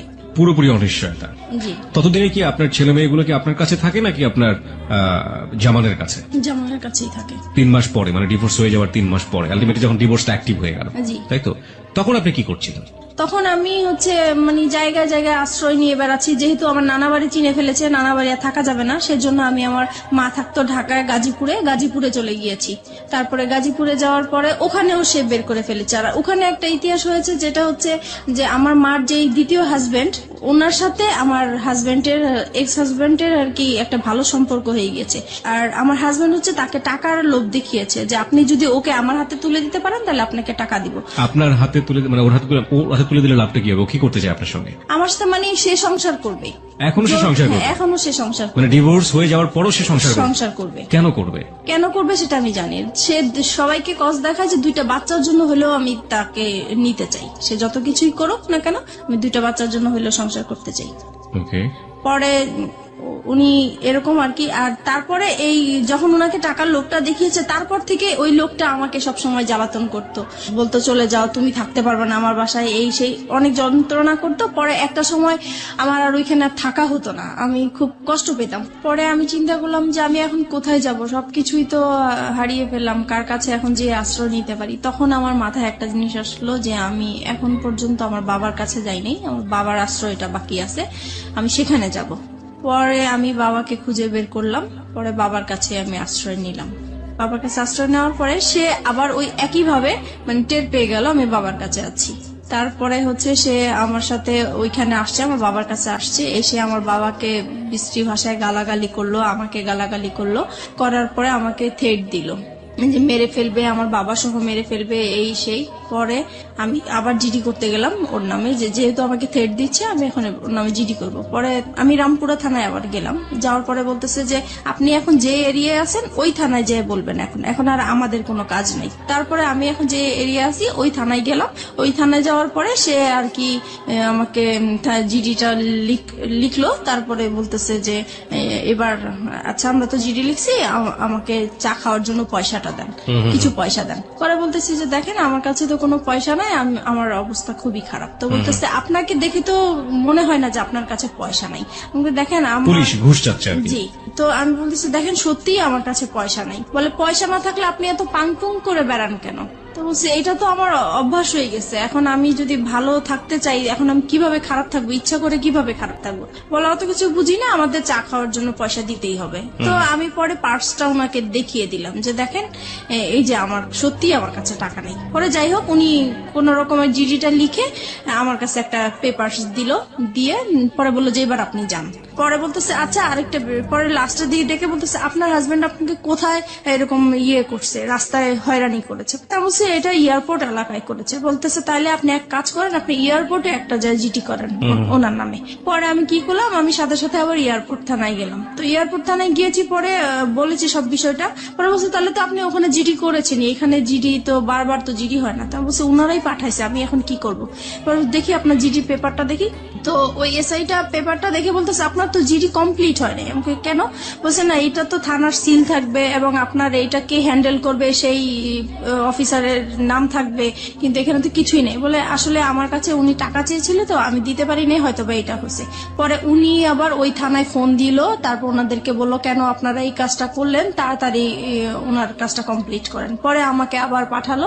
পরে ওখানে বড় কর্মকর্তা যে ছিল সে আমাকে সরি টরি বলে তারপরে আমার কাজটা কমপ্লিট করে দিল, জিডি করে দিল। এইভাবেই পরে আমি আসছি, পরে শুনতে পারছে যে তার নামে আমি জিডি করছি। সে আবার আমার হাজবেন্ড, এক্স হাজবেন্ড, উনি এসে আবার আমাকে ভয় দেখাল, হ্যাঁ জিডি করেছিস তো কি হয়েছে, আমি তোকে রাস্তায় খুন করে ফেলবো, অ্যাক্সিডেন্ট করাই দিব, এটা করবো সেটা করবো, আমার তোর থানার জিডি করছে, আমার কিছুই হবে না, কোনো যায় আসবে না। সে ভয় দেখাচ্ছে আমাকে, আমি যেন জিডিটা উঠাই নেই। তো আমি বলছি যে না কখনোই আমি জিডি উঠাবো না, আমি জিডি করেছি কেন উঠানোর জন্য উঠাবো না। তারপরে এইভাবেই হচ্ছে আমি ওখানে ওদেরকে সময় দিচ্ছি কাজের জন্য। এইভাবেই পরে একটা সময় আমি কাজ পাই, আমি আলাদা বাসা নেই, এখন বাসা যাব। এই সময় আমার বাবা একদিন রাত্রেবেলা খুব অসুস্থ হয়ে যায়। অসুস্থ হওয়ার পরে আমার বাবা ব্রেন স্ট্রোক করে মারা যায়। তখন আমি খুবই অসহায় হয়ে গেছি। এখন আমি একা একটা মেয়ে মানুষ, আমার বাবা মারা গেছেন, এখন আমি আমার বাবাকে নিয়ে কি করব, কিভাবে বাড়িতে যাব, কি করব। তখন আমি যে আমাকে কাজ দিয়েছে আমি তাকে ফোন দিয়েছি। ফোন দেওয়ার পরে বলতেছি, তা উনি বলতেছে ঠিক আছে আমি এক্ষুনি আসছি। পরে আসার পর উনি ডক্টর নিয়ে আসলেন, পরে দেখলো যে হ্যাঁ সত্যি মারা গিয়েছেন। পরে যাই হোক উনি আমাকে টাকা পয়সা দিল, আমি আমার বাবার লাশ নিয়ে বাড়িতে গেলাম, মাটি টাটি দিয়ে তারপরে আমি আসলাম। এখন আসার পরে আমি নতুন বাসায় উঠে গেলাম। আর এদিকে একটা কথা বলতে ভুলে গেছি, আমি যখন আমার বাবার আশ্রয় পেয়েছি তখন আমি আমার মেয়েকে নিয়ে আসছি, আমার মেয়েকে আমার কাছে নিয়ে আসছিলাম।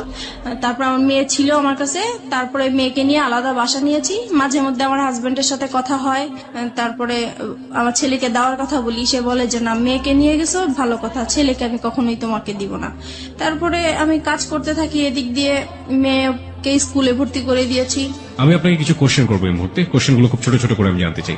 প্রথম কথা হচ্ছে যে আপনি শেষ পর্যন্ত ছেলে এবং মেয়ে দুটো পেয়েছেন আপনার কাছে, রাইট? পেয়েছি। এটা কি আপনি আইডি লড়াইয়ের মাধ্যমে পেয়েছেন নাকি আলটিমেটলি কোনো ব্যবস্থা করে তাদেরকে নিয়ে না, ওই যে আমার বসরা যে পাওয়ারফুল, ওনাদেরকে পাওয়ার দেখিয়ে মানে ওদেরকে নিয়ে বসরা পাওয়ারফুল মানে আমার বস তো রাজনীতির সাথে জড়িত। মানে আপনি আলটিমেটলি যেখানে কাজ করতেন বা যে ধরনের যার কাছ থেকে সাপোর্ট পেতেন তিনি রাজনীতির সাথে জড়িত ছিলেন, তিনি আপনাকে এমনি এমনি সাহায্য করতেন?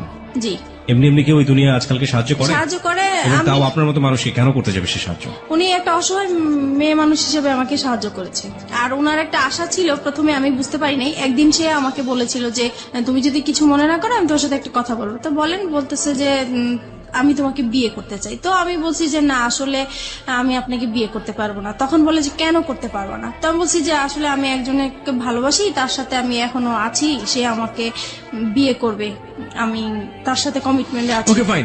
তখন আপনি রাসেলের সাথে কমিটমেন্টে আছেন? জি। মানে রাসেলের সাথে এক ধরনের লিভ টুগেদার আপনি করছেন উইদাউট বিয়ে, এক ধরনের শারীরিক অনৈতিক সম্পর্ক, রাইট? জি। এবং যে বসের কথা এখানে আসছিল উনি আপনাকে কতদিন পর্যন্ত সাপোর্ট করেছিলেন, না এখনো করছেন? কে বস? যে এখনো সে করছেন, এখনো সে আপনাকে সাপোর্ট করে যাচ্ছেন উইদাউট এনি ইন্টারেস্ট? ওকে। এবং তার সাহায্যে, তার রাজনৈতিক ক্ষমতার বলেই আপনি আপনার মেয়েটাকেও ছেলেটাকেও দুজনকে আপনার কাছে রেখেছেন? জি। ওকে। রাসেল এখন কি বলে, আমাকে রাসেলের শেষ অবস্থাটা বলেন। রাসেলের সাথে এখন আমার সম্পর্ক মোটামুটি নাই বলা চলে। নাই বললেই চলে? কেন? কারণ সে আমার একটা ফল্ট পেয়ে, মানে আসলে এটা ফল্ট না, কিন্তু সে ফল্ট ধরে জাস্ট আমাকে বলতেছে তোমার এই ফল্টের জন্য আমি আর তোমার সাথে সম্পর্ক রাখবো না। ফল্টটা হচ্ছে যে আমি যেহেতু বাইং হাউসের কাজ করি, আমার বাইরেদের সাথে কন্ট্যাক্ট করতে হয়, বাইরেদেরকে মেসেজ পাঠাতে হয়। তো একটা মেসেজ অবশ্য আমি ব্যক্তিগতভাবে পাঠিয়ে ফেলছিলাম, তো সেই মেসেজটা সে দেখেছে, দেখার পরে সে ওইটাকেই ফল্ট মনে করেছে। তো বলতেছে আমি তোমাকে কাজ করার জন্য সুযোগ দিয়েছি। জীবনে কোনোদিন সে আপনাকে সে ধরনের কথা বলেছে যে একজন মানুষকে ভালোবেসে সংসার করে তাকে ছেড়ে আসছো, আমাকেও যে ছেড়ে যাবা না তার কোনো কি নিশ্চয়তা আছে? কখনো কি আপনাকে সেই ধরনের কোনো কথা বলেছে, রেগে হোক বা অন্য কোনো ভাবে হোক? না, এইটা আমাদের সম্পর্ক যতদিন ভালো ছিল ততদিন এই কথাটা সে বলে। ভালো মন্দের জায়গাতে আমি যেতে চাই না, আমি শুধু বলতে চাই যে তার মুখ থেকে কখনো আপনি এই ধরনের কথা শুনেছেন কিনা? লাস্টের দিকে শুনেছি। লাস্টের দিকে শুনেছেন। This is the real fact. Okay, যেটা হচ্ছে যে রাসেল এখন কি বাংলাদেশে আছে, মানে আপনার আশেপাশে আছে? না, রাসেল এখন বাংলাদেশেই নেই। বাংলাদেশেই নাই? কোথায় আছে সে? সে এখন আমেরিকায় আছে। আমেরিকাতে আছে। শেষ পর্যন্ত আপনি কি জেনেছেন তার সম্পর্কে, তার ফ্যামিলি সম্পর্কে? সে লাস্টে আমাকে যখন সে যেদিন চলে যাবে সেদিন আমাকে ফোন দিয়ে বলতেছে, দেখো ওই ফোন টোন বা SMS ওগুলো আসলে কিছুই ছিল না, তুমি আমাকে সরাসরি যদি তোমাকে বলি আমি বাইরে চলে যাচ্ছি, আমাকে তো যেতে দিবে না, তাই আসলে ওইরকম কিছু বলা হয়েছে। এখন যেটা হচ্ছে যে আমি চলে যাচ্ছি, সে আমার কাছে লুকিয়েছে পুরো বিষয়টা। সে বলেছে যে সে ভিজিট ভিসায় যাচ্ছে কিন্তু কানাডায় যাচ্ছে, এই কথা বলতেছে। আমি 3 মাস পরে চলে আসবো, 3 মাস পরে তুমি যা বলবো আমি তাই শুনবো, আমি তোমাকে ছাড়া থাকতে পারবো না। তো এইভাবেই পরে কথাই হচ্ছে, উনি বাইরে থেকেও আমার সাথে কথা বলছে। হঠাৎ একদিন আমার কেন জানি মনে হইলো যে সে আর মানে আমার সাথে নাই, কেমন জানি সে আলাদা। বাইরে যাওয়ার পরে একটু ফোন কম করে, তারপরে মাঝখানে সে বলছে যে দেখো তোমাকে বলছি, তুমি যদি কোনো ব্যবস্থা ভালো কিছু পাও, ভালো কোনো অফার পাও, তুমি চলে যাও, আমার আশায় থেকো না। আর যদি আমার আশায় থাকো তাহলে হবে কি হবে না এর কোনো গ্যারান্টি আমি দিতে পারবো না, এখন সবকিছু তোমার উপরে। তো এটা বলার পরে আমার খুব খারাপ লাগছিল। পরে যেভাবেই হোক আমি কোনো না কোনো ভাবেই তার একটা খোঁজ নিয়েছি, তারপর তার বোনের একটা নাম্বারে আমি ফোন দিয়েছি। ফোন দেওয়ার পরে আমি তার ফ্রেন্ড হিসেবে কথা জিজ্ঞেস করতেছি যে রাসেল কোথায়, রাসেলকে তো অনেকদিন ধরে পাচ্ছি না, ফোনে কোথায় গেছে। তখন সে বলল যে আমার ভাই তো আমেরিকায় চলে গেছে। তো আমি বলছি আমেরিকায় কেন হঠাৎ করে চলে গেল? বলে ও তো ওর ওয়াইফের কাছে চলে গেছে।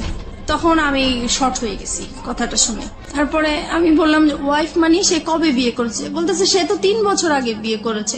তো বললাম ওনার ওয়াইফের নাম কি? তখন যেই নামটা বললো সেই নামটাতে আমি আগে থেকেই পরিচিত, কারণ আমাকে বলেছে এই নামের মেয়ের সাথে ও প্রেম করেছে, দেন ওদের ব্রেকআপ হয়ে গেছে, কিন্তু আসলে ওইটাই ওর ওয়াইফ ছিল।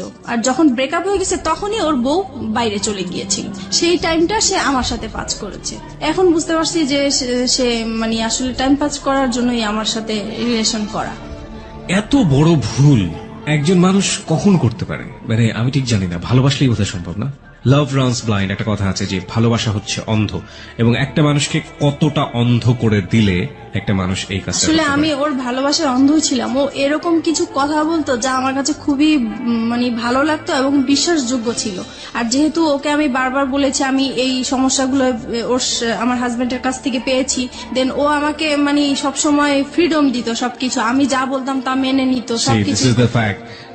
এখন আপনি তো বুঝতে পারছেন যে কেন মেনে নিত? জি, কারণ তার ওয়াইফ ছিল, এটা তার জন্য একটা বোনাস ছিল। কিন্তু আমি কখনো বুঝতে পারিনি, কারণ সে রাতের পর রাত আমার সাথে কথা বলেছে, সে সারাদিন কথা বলেছে, ইভেন কি প্রত্যেক দিন আমরা দেখা করেছি আমার বাসায় এসেছে।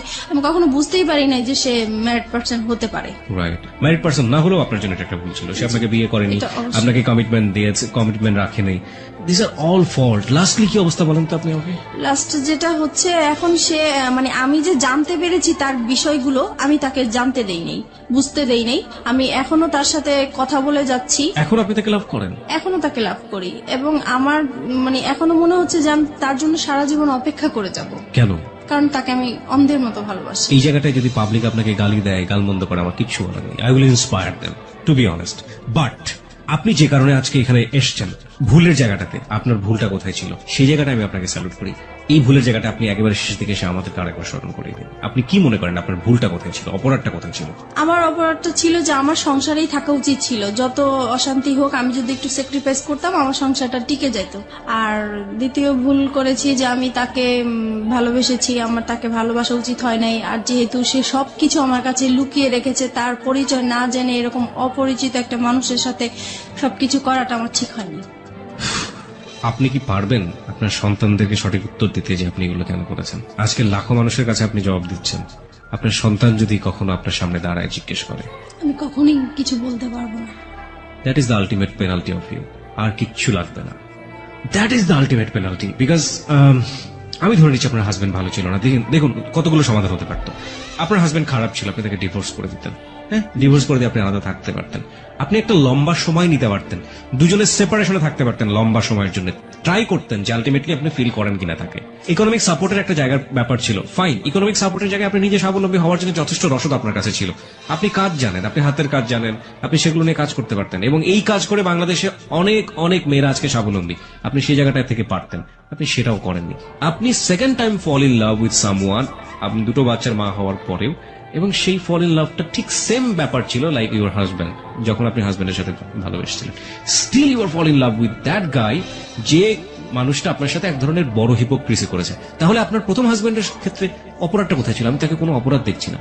আপনার সেকেন্ড মানুষ যে, সে যদি বিয়ে করে এত বড় চিট করে একটা সংসার ভেঙে দিয়ে বিদেশে চলে যেতে পারে, তাহলে প্রথম হাজব্যান্ড তো তার তুলনায় অনেক ভালো মানুষ ছিল। আপনি তো তাকে কোনোদিন হাতে হাতে ধরেননি, ধরেছেন? ধরেননি, আপনি তাকে সন্দেহ করতেন, সে আপনার পাশে বসে থেকে পুরো একটা মেয়ের দিকে ফ্যাল করে তাকিয়ে থাকতো। হ্যাঁ, এটুকুই আপনার কাছে লেগে, আপনি কোনোদিন তাকে হাতে নাতে ধরেননি, আপনাকে সে হাতে নাতে ধরেছে, তারপর আপনার সঙ্গে ঘর সংসার করতে চেয়েছে। সে অন্যায় করুক, অত্যাচার করুক, আপনার কাছে সে অধিকার চেয়েছে, স্বামীর অধিকার, আপনি পালিয়ে গেছেন, তারপর আপনাকে ওখান থেকে বারবার ধরে নিয়ে আসার চেষ্টা করছে দুটো সন্তানের জন্য। লাভ না করলেও দিস ইজ হার্ড ট্রুথ। কিন্তু আপনাকে এই মানুষটা কি দিয়েছে যে মানুষটাকে আপনি স্টিল লাভ করেন? সে তার কাছ থেকে তো কিছুই পাইনি, কিন্তু আমি এটাই বলবো যে তার সাথে আমি সময় কাটাতে আমার ভালো লাগতো।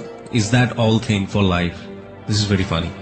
By the way, আপনার জন্য কিছুই বলার নেই, শুধু একটা কথা বলার ছাড়া, সেটা হচ্ছে মিতা, যাই কিছু করেন না কেন, আপনার সন্তানের ভবিষ্যৎ খুবই খুবই গুরুত্বপূর্ণ। আপনার একটা মেয়ে আছে এবং আপনার ছেলে আছে, এবং আপনার বেটার ফিউচার আপনার বেটার ইকোনমিক স্ট্যাটাসের উপর ডিপেন্ড করে, এবং আপনার যে লেখাপড়ার স্ট্যাটাস, সেখান থেকে আসলে খুব বেশি ভালো কিছু করা সম্ভব কিনা আমি জানি না, তবে অবশ্যই সেই দিনের জন্য আপনার প্রিপারেশন নেওয়াটা বেটার, যে যেদিন আপনার মেয়ে আপনার সামনে দাঁড়িয়ে বলবে যে আমার ভবিষ্যৎটা